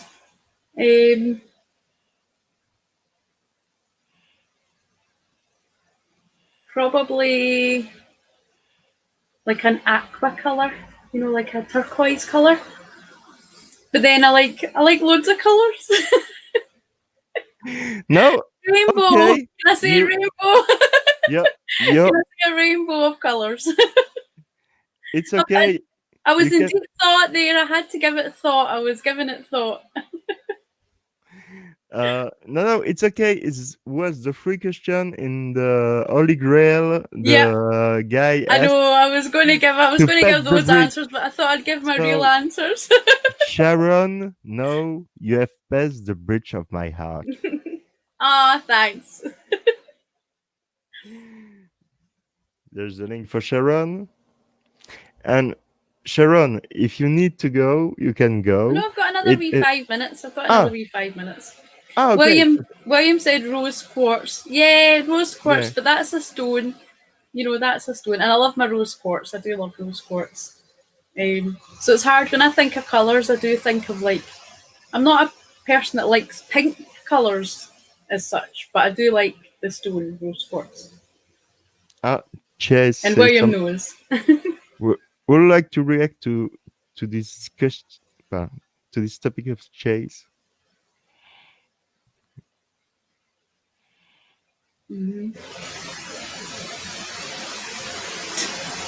Does anybody else wish that they could see those photographs just so they could go, you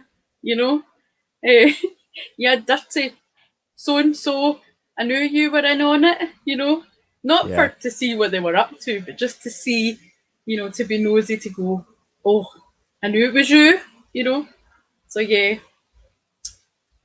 Yep. I mean, So, can you and imagine? Don't want to imagine old photographs of Ken Kratz. no.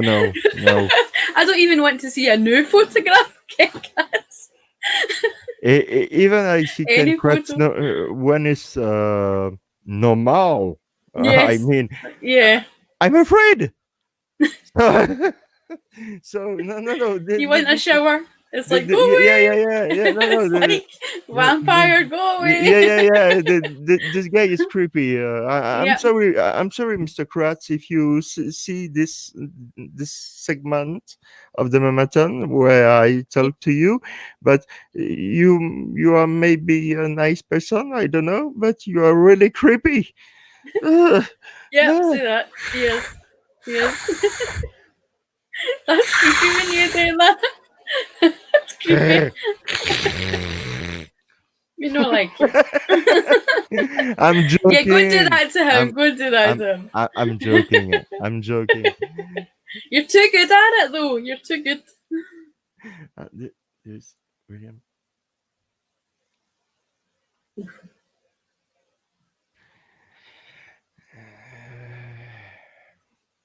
Maybe, I don't know. No, William, do you remember I told you about Dave Botka? That was the guy that was young at the time, and he was one of the ones that found Penny Bernstein in 1985, and there's a big story about it. You'll see if you watch the videos. I've watched the videos. There's a whole load of things because he didn't want to get involved in the club.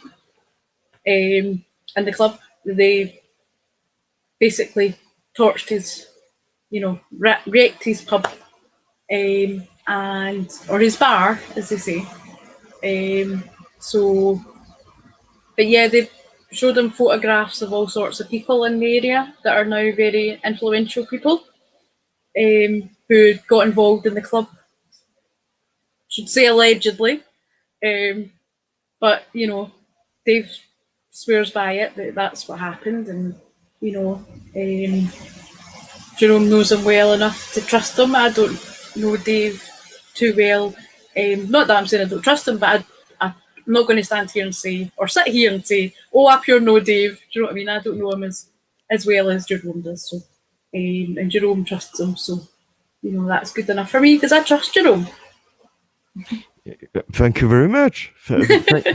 Thank you very much. But like I say always, if you not you, Sharon, but for the audience. Yeah, I get it. Yeah. If you want, don't trust me. Buy your research by yourself, and you will find the truth. Because if you want, and if you decide to make the job, and looking for the truth, you will finding the truth, and like that, it's like the way I go. So, and it's the same for Sharon, and it's the same for all of us. Mm-hmm. So, it's. Sorry, I'm really confused. I'm really confused, Sharon, because I have the chat. No, it's okay. The two of us are like reading the chat, and we're like, yeah.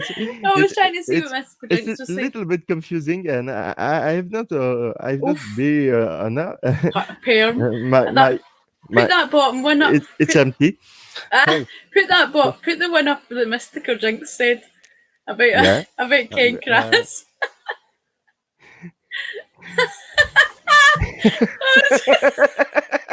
Do you know what a perm is, Jerome? Do you know what a perm is? Yeah, the curly hair. Oh dear. Oh.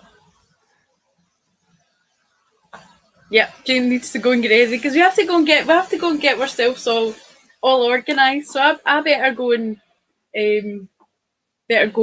get ready as well, Jerome. Excuse me. Can you repeat? I'll need to go in a wee second. That's me. I'll have to go. Oh. I'll have to leave because I need to go and get ready. But I'll pop on when I'm ready to let you know that I'm set up. But it's going to be awful confusing. I might have to come on like on my phone and say, right, that's me ready. I have to go on my phone and have my computer set up with my StreamYard so that I can No, technical stuff. So enjoy the rest of your show. Yeah, thank you. Yeah. Thank you very much to accept my invitation. Thank you for very having much. me on. It was Merci. a great honor for me. For real. It was a great honor for me. I'm sure we will see you soon. Yes. Yeah. Well, you're coming on my channel. Remember, Yeah. you're coming on. Yeah. Which I will not have my Bonjour t-shirt on, though. I will have my other one on. For sure. This is for when I come on to Jerome's channel. In case it's- anyone missed it, I've got my Bonjour. It's really too cute. Like you, my Winnie. Ouija. So anyway, have a great rest of your show, and Thank you very much. I'll get you the link for coming over to me. I'll send that over to you, and I'll see what it is. And everyone are doing great in the chat with all the links, and thanks everybody for all the support. I'll just say it, save you saying it, Jerome. Save your voice. But I hope you can all pop over. It's like basically like an hour's time from now, 1 hour, over on my channel, and Jerome will be there. And I've got Kazbat. Some of you might know her, big YouTuber. I've got Lorraine is meant to be coming on, and not forgetting Jane, our beautiful wee sharp. Yeah, wee sharp. Jane. So that's going to be great. It's going to be great. We're going to all have a wee chatty, and we'll all be all talking too much. I'll be watching all your segments, Sharon. Did I say that we're supposed to be having a? Now, forgive me, Jerome. I'm going to have to say it like this. Did I tell you that Hairy Cozy's coming on? Yeah. Did I say him? Right, Hairy Cozy's coming on. But I had to say it like that because I love it when you say it instead of Airy Cozy. It sounds like you're saying Hairy Cozy. So, so go and say it for me because I love it. You say it. Say Hairy Cozy. Okay. Right. Okay. Bye, everyone.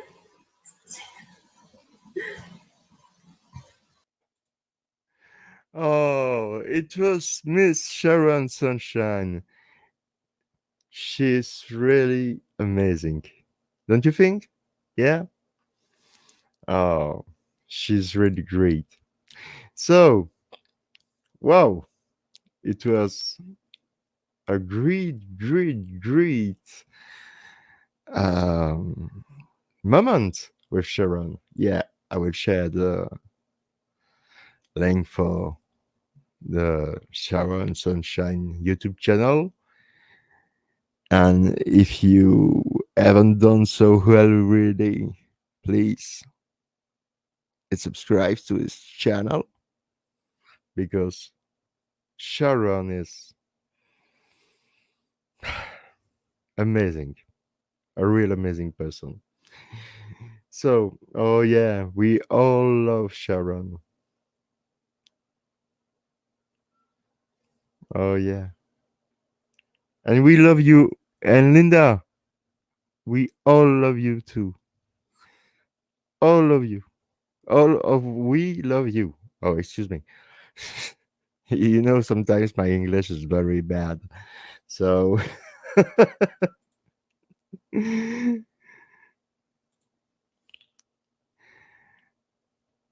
thank you, Sherry. Thank you for her. But I think everybody loves Sharon, because Sharon is very is she's a really beautiful human being, and she is amazing because she take care of people she loved, and she's always aware, not aware, but she is always there when you need her. And oh, Sharon, you're a great, great human being and a beautiful, real beautiful person. And that's come from my heart, for real. So we will continue because I have again 1 hour, and after you jump on Sharon's channel because it will be really interesting to see her a guest, and I'm really excited to see a guest. But for now, we will watch the second segment of Mr. Begokta video. Like I said before, I will like to present you today free video of Dave, and tomorrow I would like to present you free video of Sandra Begokta, his wife, because she is a real nice person, and and um, and she has a vision of the life I have too, and I love I love her. Not like a husband, like like a person, like a human being. I love her because she is really, how can I say, um, she is herself. She stay true. She stay herself, and she's she's a really cool person. And Sandra and Dave are really great. They are really great. They are really great. So now we will watch the second episode of Mr. Begokta uh, Mr. Begokta video. Okay, so here we go. Then it goes on a little while later, and then this other guy shows up, and it's the naked guy who's the football coach in the pictures. I mean, he comes in and he's nice at first, and he tells me I got to join this club, and I'm like, I ain't joining that club. And he was kind of not real pushy and kind of nice. And he stopped in at least 1 or 2 times like that, and this is over months, and then after about a year, I was running a bar, and he came in a third time, and there was even other people in there, and he was really drunk, and he was like threatening me, except he was doing it all wrong. I mean, when you threaten somebody, you walk towards them, and he was like threatening me, walking away from me, pointing his finger at me, like, you better, or else something is going to happen. He didn't say, anything other than something was going to happen if I didn't join this club, and I was like, that bar wasn't doing for shit. I was already thinking about calling it quits and trying to sell it. And at the time, this was after I knew my dad, and I asked my dad about it, and he said there was only one person dumb enough to buy that bar, and he'd think he had it already. So I was like, well, But I was running a bar, and there was just a fortunate thing happened to me, and a woman who ran a bar around the corner, her bar got condemned. The building got condemned, and they were closing it down. And she had a really good following in the area. She was well known, and she came down and talked to me, and I'd asked her to bartend a few times, and she bartended, and she attracted a really good crowd. She was a really nice person. And it went to the point after about a year or so that she was running the bar. She was the bar manager. And this is the only other name I'll say in this besides this Avery. Her name is Marianne Deneen. and she was running a bar, and she told me on multiple occasions that these same people from this club were bugging her that I had to come and join the club. And I was like, I told her, I said, I'm not joining that club. Screw them guys. You're working for me now. It shouldn't have nothing to do with you, But I don't, I'm not exactly sure all the rules of this club since I was never in it. But anyways, we got to the point after about a year and a half or something like that, a year. She told me again, she approached me. I was working. I wasn't running the bar anymore. She was managing the whole thing. She was doing my taxes. She was doing everything. And we had talked about her maybe buying the place. But at this point in time, she was only like, a bar manager. And I was working other jobs trying to keep the place going, because I was actually putting money into it and having her work there. But she told me, she was really serious. She said, Dave, these guys are threatening me. And I'm really scared. I'm like, I kind of blew it off. I'm like, come on, Marianne. I said, what are they going to do? I said, we'll go to the cops. And she said, well, they are the cops. I'm like, not all of them, but some, I'm like, well, I wasn't too worried about it, but I was going deer hunting. It was just about deer hunting season. And it was like a Tuesday. And I called her. I had this conversation with her the week before I was going deer hunting. And the last time I talked to her was on Tuesday. I called her and told her I was going deer hunting with my dad, and I would be unreachable. This is in the days before cell phones and everything, until I got back like a week and a half later. And she was like, "Oh, okay, yeah," And I hung up with her, and I went up deer hunting.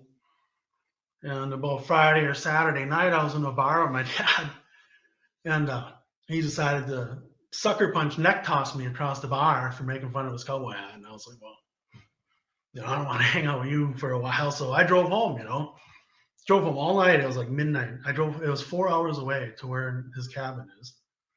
Drove home all night long. I drank a gallon of coffee. I get home at like 6 o'clock in the morning. I'm sitting there in my chair. I lived with my mom. I was a big loser. And I'm sitting in a chair. My mom gets up. She's getting up for work at 6 o'clock in the morning. And she says, Dave, you're home. I hadn't planned on being home until the following Monday or something. But seeing as how things that happened, I came home early. And I said, yeah. She says, what did you hear? I'm like, did you hear what? She's like, well, Marianne died. I'm like, Marianne died? I was like, no shit. It was devastating, and I'm like, well, when did she die? Oh, Tuesday. So she died the day I left. And this was Friday or Saturday. And she was already dead and buried or whatever they did with her. Nobody knew nothing. I mean, I was up there a while. Nobody called, nobody, So I called a friend of mine, see if he'd want to go with me to go down there. Because I knew when I got down to the bar, I didn't know what to expect. I was like, I had all sorts of problems at the bar.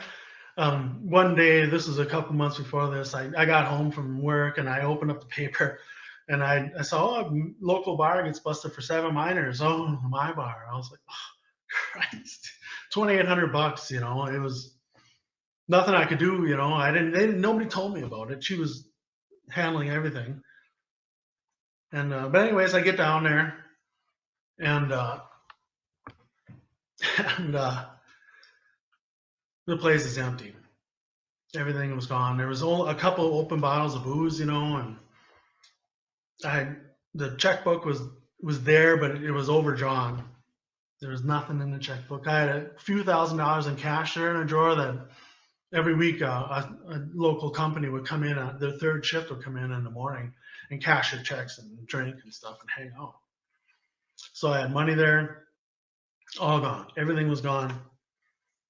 And I'm sitting there, I was just devastated. I mean, I knew I was on the verge of this place already, but I was just like, oh, this is bad, well, maybe somebody knew something. And just then, somebody knocks on the door.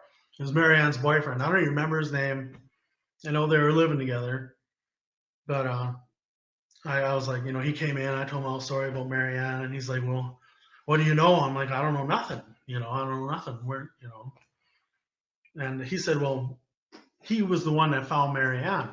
I was like, well, and he was scared. I mean, this guy was freaked out. I don't know what was going on, but he said that he was the one that found her when she died, and he found her. She was covered with blood, and there was a gun next to her on the bed. And she had told me she was sleeping with a gun because she was scared of these guys.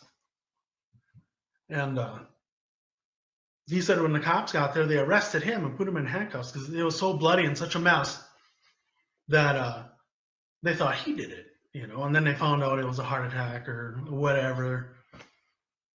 And anyways, I didn't really get much more information from him about where all my stuff was. And he told me that the executor of her will was her son, and I kind of knew him, but not really. And I went over to his house and knocked on the door, and he let me in. And he was under the impression that all the bar was his mother's, and he didn't really have anything. He said everything was given away at the party. And I was like, what party? And he's like, well, there was a great big party after Mary Ann died at your bar, and everything was free. I was like, what? So that's where everything went. They had this big party. I don't even know who it was. Somebody else told me after this that some of them, these guys down at this lodge that I didn't want to join, they were the ones giving the shit away, and they were having this party. And I was like, well, I was done. What am I going to do? I had to declare bankruptcy. The place is gone. I talked to a cop, and I mean, what can you do with a situation like that? There was probably 100 people at the bar. Nobody knew what was going on. It was like a free-for-all, and who's responsible? I had bartenders that had keys, who opened the door. I couldn't blame her kid. I felt bad for her kid. I mean, his mom just died. I don't think he really had anything to do with it, So, let me look here. I'll take a drink. Yeah, so I went on.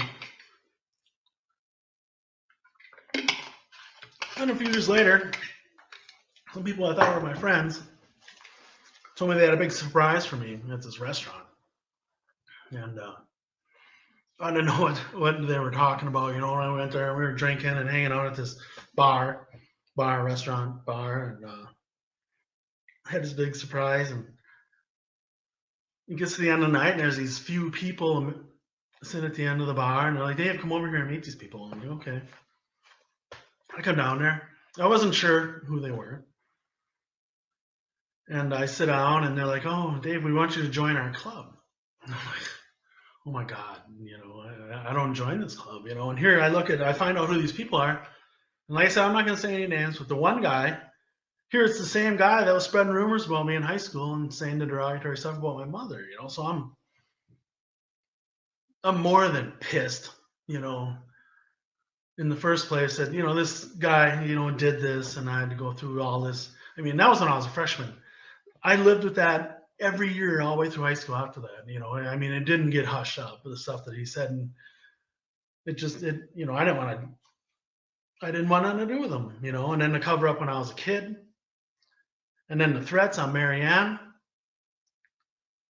I was pissed, and I left, I was just like, I ain't joining them guys. They can get screwed, And another thing, and I did ask, I'm like, why should I join this club? Why?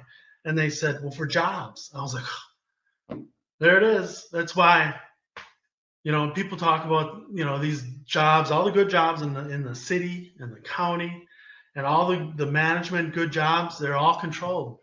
Well, most of them by these guys, and I was just like, anyways, I left, and I still, I just want to be free, and I don't like this, but I gotta say this, and went on. And when I was working for my dad after this, or no, wait, this is before the restaurant thing. When I was working with my dad, and one of the reasons my relationship with my dad was after I was 18. I didn't know his whole side of the family. I didn't even know my grandma's name until the internet came out, and I looked it up on the internet. I didn't know my grandparents on that side. And when I was working for his trucking company, I didn't only work for him for a few years. And one of the reasons I had quit was because this club had come up, and they were asking him to join it, and I was against it. But I didn't really have any say. I mean, he owned the company. I was just working for him, and I left. I don't know if he joined it or not. You know, I don't want to know. And no, and then as far as the relationship with my dad, I didn't talk to my dad from 1994 until a few years ago on the phone. And then I went and visited him this year at his place, and he's not doing very good. I feel bad for him. I don't hate him. You know, I'm proud of things he did. But whatever, you know, and to keep going on. Then after this, I run my own companies mostly after this. The only way that I would be able to do this or to work is with, you know, work for yourself, because most of the good jobs are controlled, you know, the way I was told.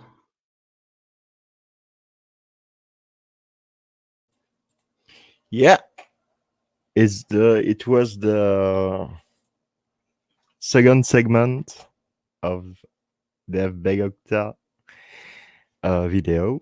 So now I will to introduce a special guest again. I'm really sure you know who he is. Yeah, because this guy is amazing. When he play music, when he makes YouTube video, when he makes everything, is amazing. Ladies and gentlemen, please welcome Mr. Capaldi, the knight who say nee. Oh dear, you are hilarious, Jerome. Anyway, first question: does anybody know where I am? And Jerome, you're not allowed to answer that question. Yeah, me. I know where you are. I know you know where I am, but does anybody else know where I am? And don't say Dallas Shields. I don't know. I wait. Yeah. I wait for answer in the comment chat. Give you a better view. Well, okay. Look. I'll make it easier for everybody out there.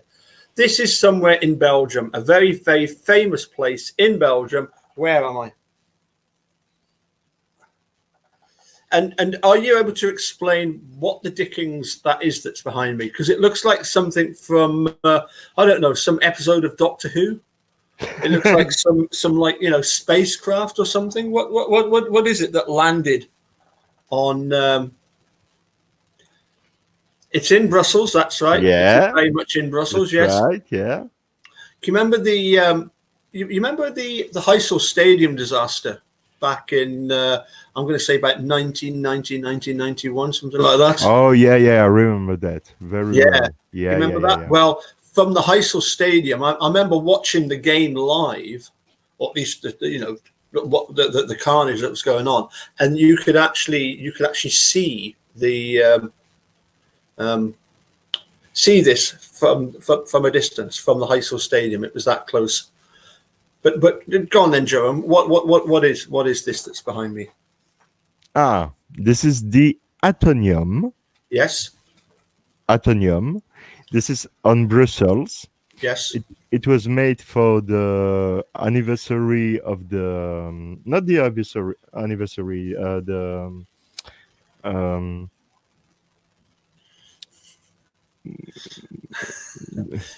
Jerome, Jane Witham is already Mystical Jinxie has already asked, is it Kucharski's alien? I think so. Yeah. you find them in every back garden everywhere, don't you? You know, they just crop up time and time again, don't they? You know. I know. But sorry, yeah, she was saying it was some. I believe it's going back to. I believe it was some fair, like exhibition that was going on in Brussels at the time. And so it's meant to represent an atom of iron. Is that right? In Brussels? Yeah, the atomium. It represents an atom of. Not for now, because they had made some reparation on the Athenium, Yeah. and they had removed aluminium plates, Yep. and for now we don't know if they will put another stuff on another. Um, you know, stay in the same thing or change the look.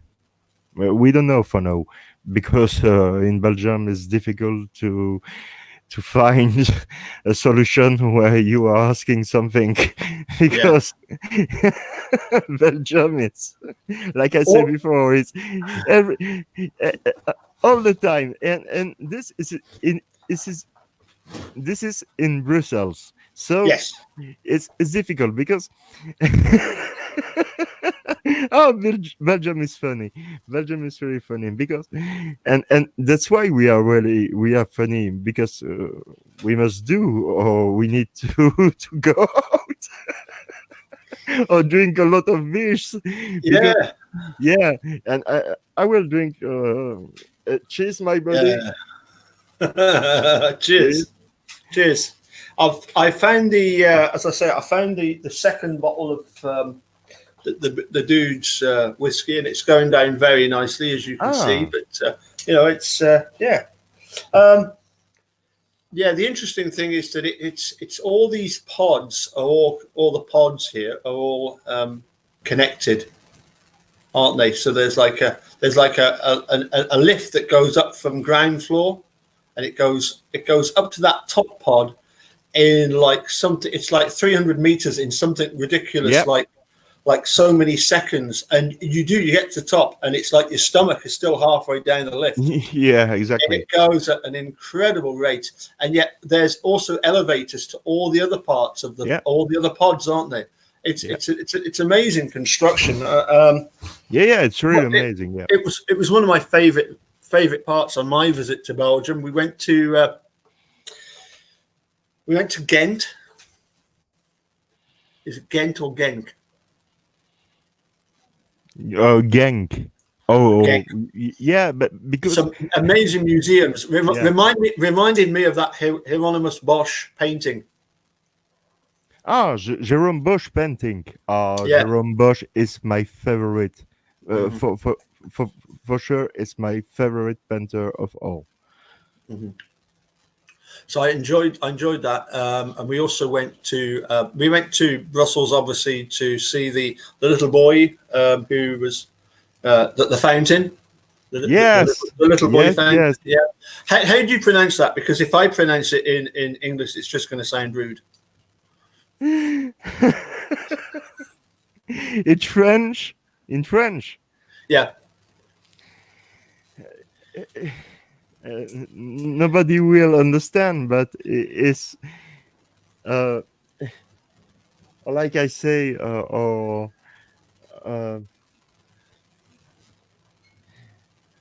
wait a second. Wait just a second. Okay. I will try to fix that. Okay. And go ahead. Talk of you. Yes. What you want. Okay, I'm gonna confuse all your listeners now by this. This is great having control of the studio for a couple of minutes. Screen. Here we go, and you've got to tell me where in the world am I. So here we go. Does anybody know where I am? That's not meant to sound as if I haven't got a clue where I am. I know where I am, but does anybody recognise this particular place?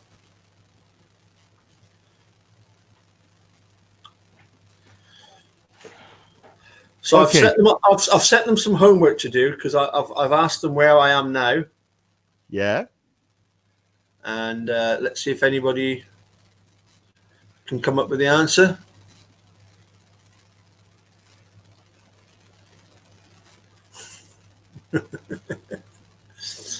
Genk and Ghent, yes. Yeah, you were there. Good. So here's another place. It's Yeah. Give yourselves a round of applause if you can figure out where I am at the moment, where this particular scene is. Or Well done, William. Yeah, there you go. The fairy pools on the Isle of Skye. Okay, here's another one. Here's another one on the same theme. it's Genk in Flemish and Gong in French. Right, and you see, it's difficult. And the name of the statue of the boy. It's because I'm getting you to say it's again weird because it's a Brussels word. The word of the name of the boy is Manneken-Pis. Right. Manneken-Pis. That means the little boy who pee.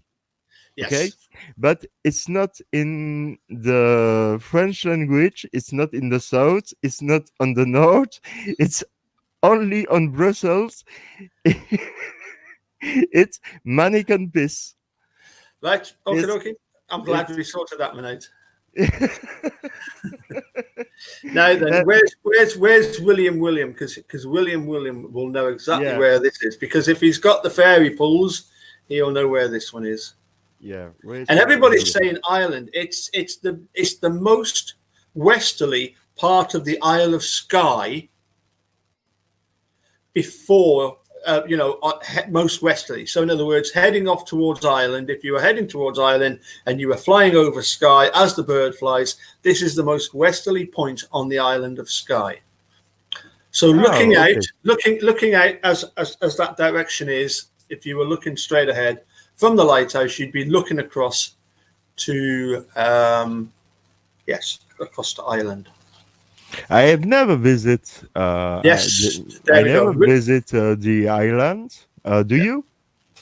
Well, yes, I've been there quite a few times. Yes, I've been to most of the places on the Skye, and I've also had the pleasure of going to a lot of the places in the Shetland Islands, including some of the outer islands of the Shetland Islands. And that's amazing. That the Shetlands, it's so remote, but when the weather's nice, it's absolutely stunning. but when you get probably in the winter time, it's maybe not quite so stunning. Okay, the same weather time. Okay, here's another one for you. Let's see who is the first one to get this one.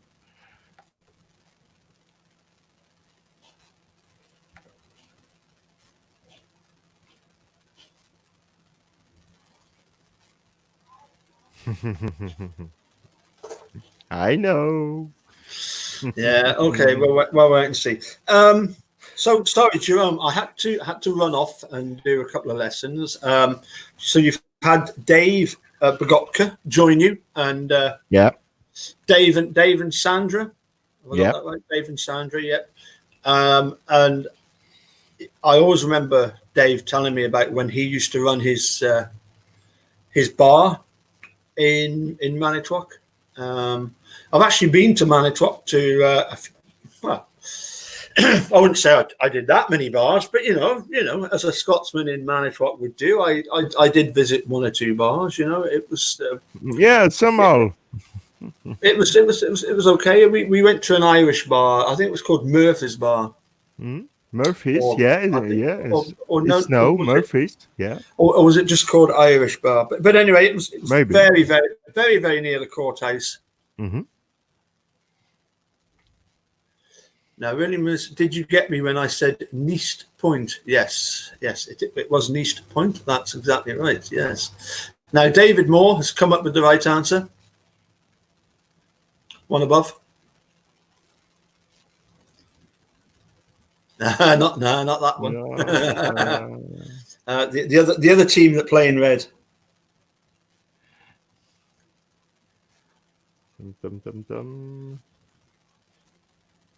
Yeah. Oh yeah. Oh, I'm so sorry, but I'm not a professional YouTuber, so and I made mistake. And what sport I was surprised that you were very into, because the dude, likewise, I've got a picture of him looking even more miserable than in when they served him a pizza with what he thought was chorizo sausage, and it turned out it was pepperoni. But there's this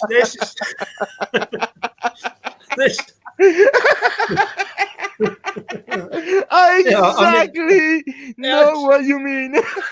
There's this picture of the dude, and he looks so miserable. And I said, dude, what was it that caused you to look so miserable? And do you know what it was? No. He was playing poker, and somebody was cheating. He was playing poker, and somebody who, and his exact words were, and it was somebody who should know better was cheating. If the dude won't play with me on poker, I take him, because I'm a huge big fan of poker. And if you want to take me, dude, if you want to take me to the whole no limit hold'em, I take you. Yeah. Okay. Yeah. Now somebody said, I challenge you. Somebody said we need more accordion. I take it we need more accordion, possibly in the sense that we need more cowbell. Yeah. But if you would like me to get my accordion, I will give you a quick rendition of a retune. Oh yeah, for sure. Yeah, just 2 seconds. Yeah, for sure, no problem.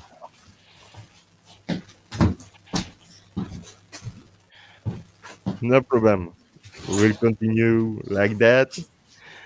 Oh, I'm so happy to see all of you in this chat today, because MaM-A-Thon is really important, you know. It's really important.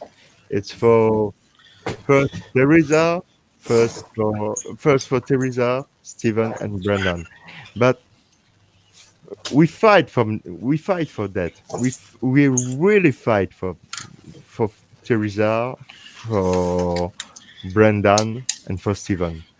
And we want justice for them, because they deserve justice.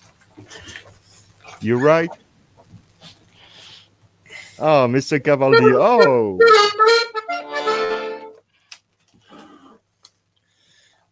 So basically,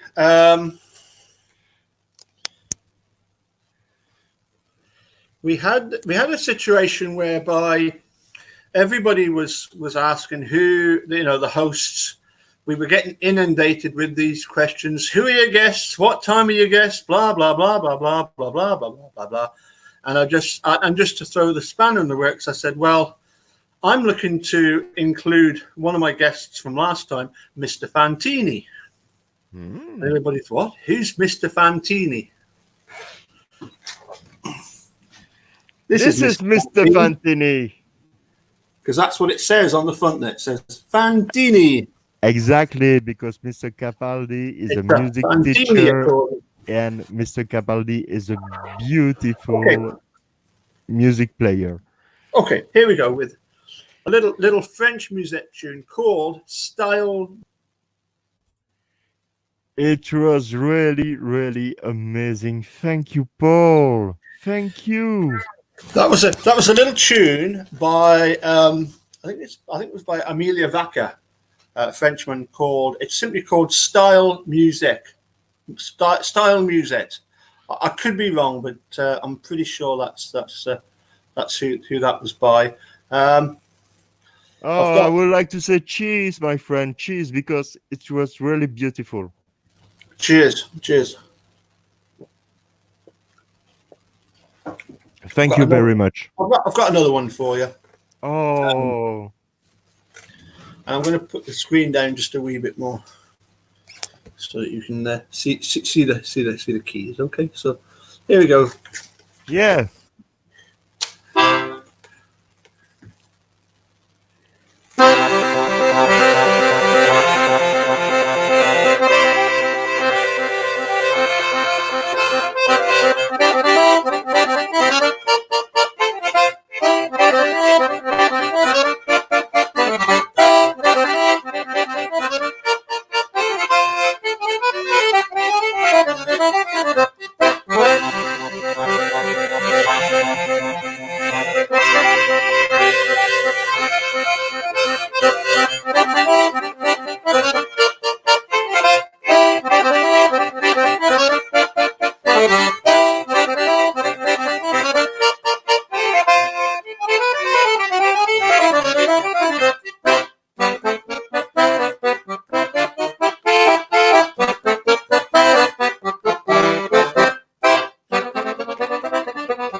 So let me plug myself back in. There we go.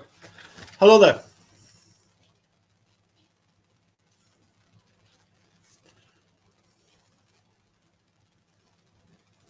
Yeah, sorry. Thank you very much, Paul. Thank you. It was really amazing. Thank you very much. Well, I would just like to add a little bit of explanation about the second tune there. That the fact is that second tune, again, I'd be particularly impressed if anybody can name that particular tune and who the composer is.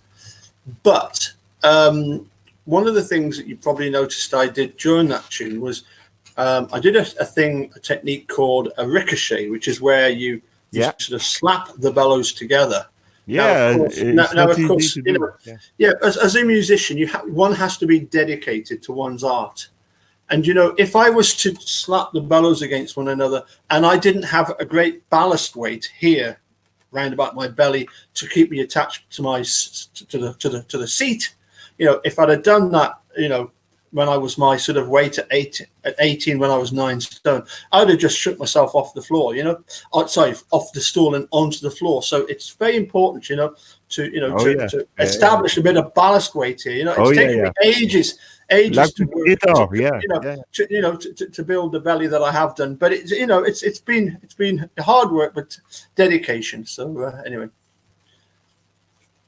So, who's coming on next after you? Who's after you? Just a little ray of sunshine. Just after me, this is Sharon. This is the lovely Sharon Sunshine, my Wimmy. Yes.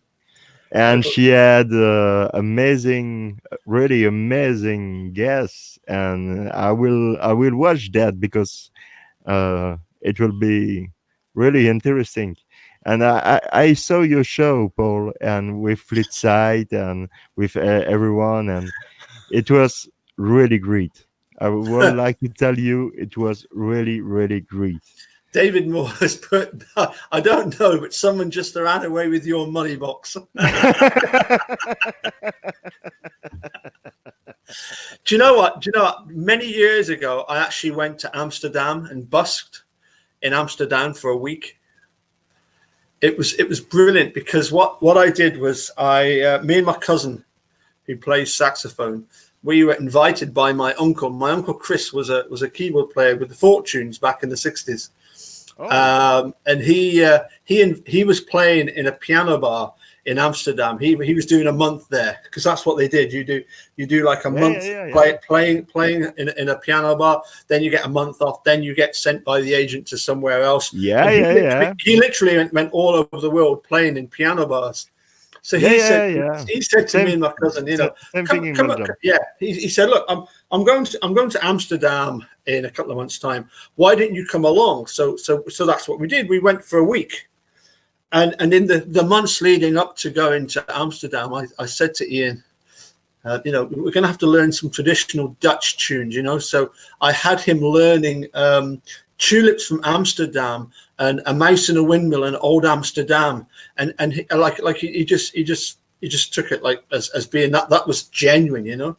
Well, of course, the irony of it was that nobody in Amsterdam knew Tulips from Amsterdam or a windmill, a mouse in a windmill in Old Amsterdam, because these are English songs about Amsterdam. They nothing to do with it. It was just a wind up. It was just a wind up. But I've stopped winding people up long ago. You know, that's the thing of the past for me, as you can tell. So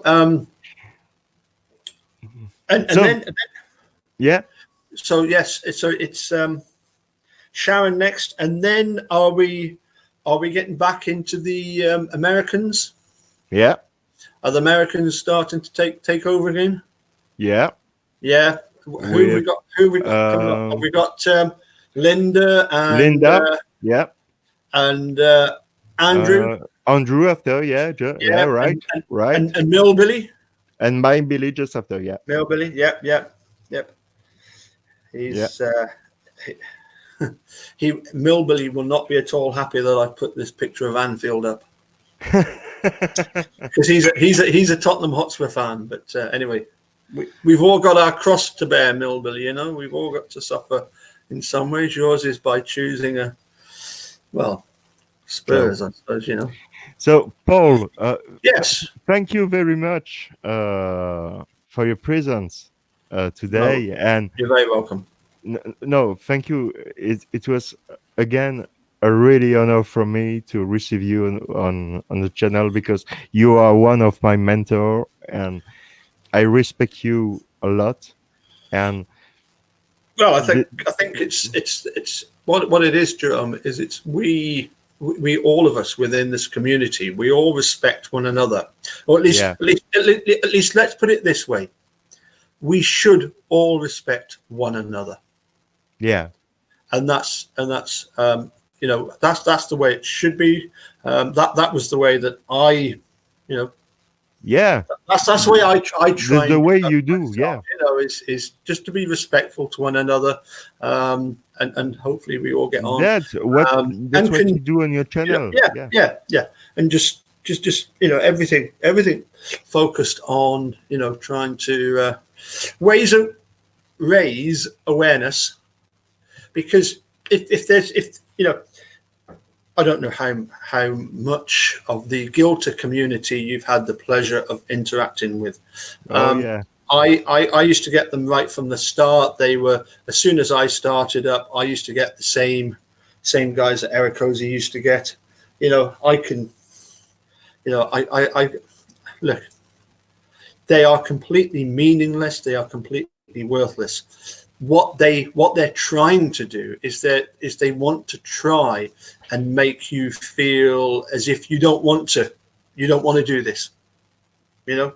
Yeah, absolutely. And the best of it is that the more they get in touch with us, the more ammunition we've got to fire back at them. As I say, I thought that was absolutely brilliant last night when Woody Woodpecker sent me the message about the Belgian, you know, and yet it's called the French Wrecking Crew, you know. It's that level of ignorance. That is absolutely brilliant, you know. You know, Woody Woodpecker, keep it up, please. You know, the more stuff you send us, the more we can highlight the BS from your point of view, you know, and the sort of nonsense that you like to spew. It's just brilliant. Yeah, keep it up, Woody. And and just supporting the nonsense, or just you know, no, just telling the truth or whatever. Listen, it's just nonsense. And you know what? They are completely, you know. Once I get it that once people had watched the first documentary, for me, there was no doubt. I could see straight away that it wasn't just Manitowoc. It was the whole system there was so corrupt. Absolutely. You know, right the way up to Peg L and beyond. Yeah. And we've seen that with the judges. Oh, yeah. But with then everybody, you know, you're getting the Guilters that will come on there and say, you're part of a cult. You've just watched a documentary. And you know, again, even that in itself is quite bizarre because of of the two sides, truthers and guilters, which ones are nearer to being in a cult? It's the guilters. They've got one discredited leader, Ken Kratz, who they worship, and it's like my sister pointed out a couple of weeks ago. The thing about cults, they don't let you go. You know, these people that are supposed guilters, they would love to let go of that balloon that they're holding on to, and they can't. You know, they're blinded by their hatred of Steve and Brendan, and they just can't let go. But we will keep highlighting that you know, the story. We will keep shining a light, which is what they really dislike. They don't like us doing that for obvious reasons. Yeah, they just don't like it. They no. they want us to go away and do other things. Yeah, you know. But as I say, once Making a Murder Series 2 came out, guess what? If anybody did have the slightest doubt, Making a Murder Series 2 just removed all that doubt.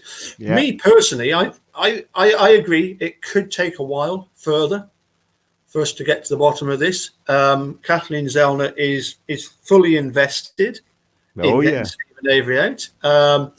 Stephen and Laura are determined to get Brendan out.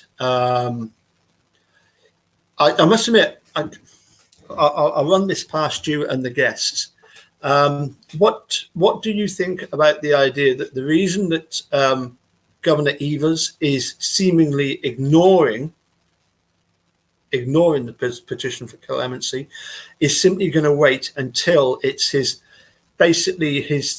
his last year of office, he can completely do what he wants? And it wouldn't surprise me at all if in his last year, I completely agree with you. You know, in the same way that you've got Scott Walker decided to give Brad Schimmel a judge, you know, the job of being a judge because he was being replaced as Attorney General. I mean, you know, look, it's crazy. I mean, I don't want to get into the complexities of the fact that it's Josh Cole that's replaced him, and that's Peg L's son. You know, one wonders where that's going to go. But you know, you're right.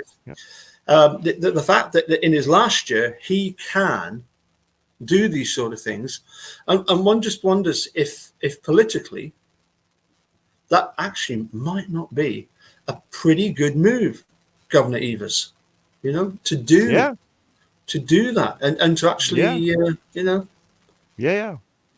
But from a point of view, if you want my point of view about Governor Evers' decision, like I said before in the show, I think this case is really, really more political than we think, and more either than we think for now. And that's maybe why Governor Evers don't want to take risk, because he know what he can lose if he he frees Stephen and Brandon. You know what I mean? Because I mean, some strange stuff with in there in Wisconsin with the club, with the treating with other case with the same similarity with the same guy. When you see the Carmen Botwell case, when you see other cases again involve the same person. But you've got Ricky Hockstadt, the case in Manitowoc, but then just what 30-40 miles away over there in Neenah, you've got the Michael Funk case. Michael Funk, that you know the governors do a 6-year term. I think you're right there. I think it's sheriffs that do a 4-year term. It could well be that the governor will do a 6-year, but what I'm saying is that in his final year of his first stint, you know, because you know you might not win re-election, that's when he might he might decide to to do something about Brendan. I mean, look, I'm only speculating. That I'm just here to stir the pot. I don't profess to know everything. I'm no Donald Trump. How can anyone ever attempt to compete with the oracle that is Donald Trump? No, it's better because if you listen to Donald Trump, you die. So.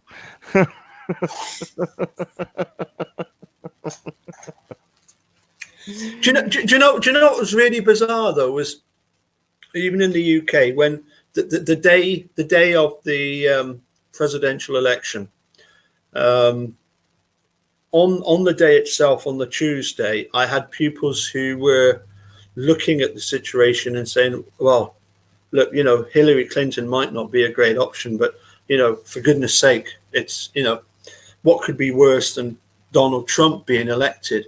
And then when we get the results on the Wednesday, my first pupil is a retired police officer. And I say to Jeff, okay, then, Jeff, how's it going? Paul, couldn't be better. Couldn't be better.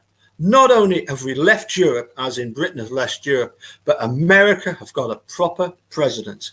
And he was genuine in his belief. He was saying then that, he thought that, that Trump would come in and he would shake things up. And at first I was very much a case of, give the guy a chance.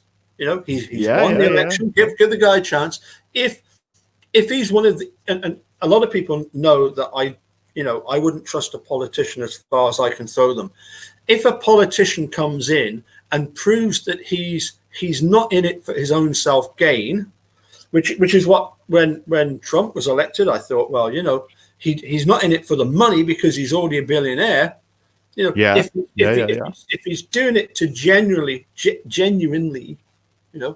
help everybody, fine.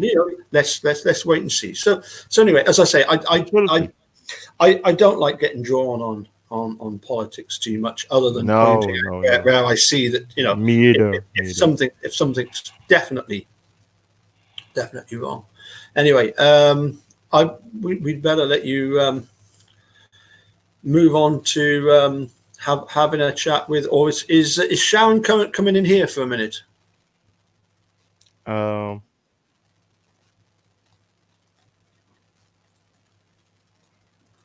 I don't know. Sharon, are you there? Hey, hi Rule. Hey, are we Ouija? I rule. Hey, buddy. I'm looking for Sharon. For Where are you? Yeah, Sharon. Where are you, Sharon, my where are weenie? you? Yes. Anyway, listen. If I don't see you before, we'll see you tomorrow, because I believe you're doing the stint before me. Yes, I believe. I need to check, but wait, I will check. Tomorrow, I'm just before you. Yeah. I am on 3 a.m. to 6 a.m. Central Time PM, and after you are on 6 a.m. to 9 a.m. Central Time. So, yeah. So you're, you're doing till.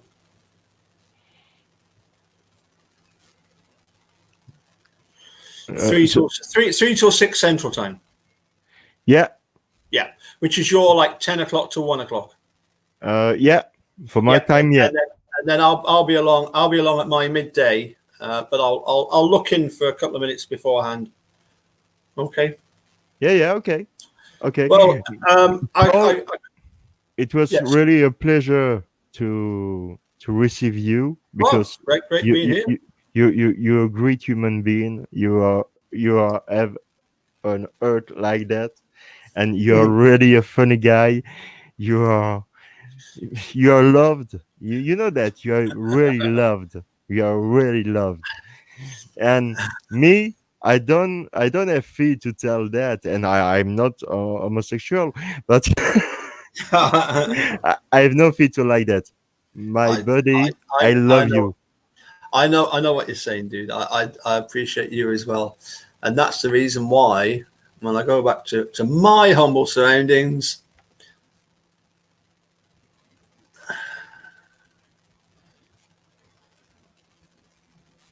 there we go. There's your flag on the wall there as well as the Yeah, Wisconsin and the Union and the yeah, Stars and Stripes. I nearly said the Union Jack then anyway. Okay, so we'll okay. catch you all tomorrow. I believe that Sharon has already started, so that's most unusual for the Ah, ladies to be on okay, time. So yeah, excellent. Okay, okay. I'm going to nip down the off license because apparently the sales in the UK off license sales have gone up by I believe it's something like 32%, of which 31% is down to me. So anyway, I've got a business to keep running. So Yeah. catch you later. And thanks very much for having me on, Joe. Yeah, keep up the good work. Thank you very much. Pleasure. We'll see you later. See you Bye for later. now. Bye Bye bye. for now. Bye bye. So if Sharon has started his live, I will let you. And like the dude say, if you haven't done so already, please hit subscribe, and I'll see you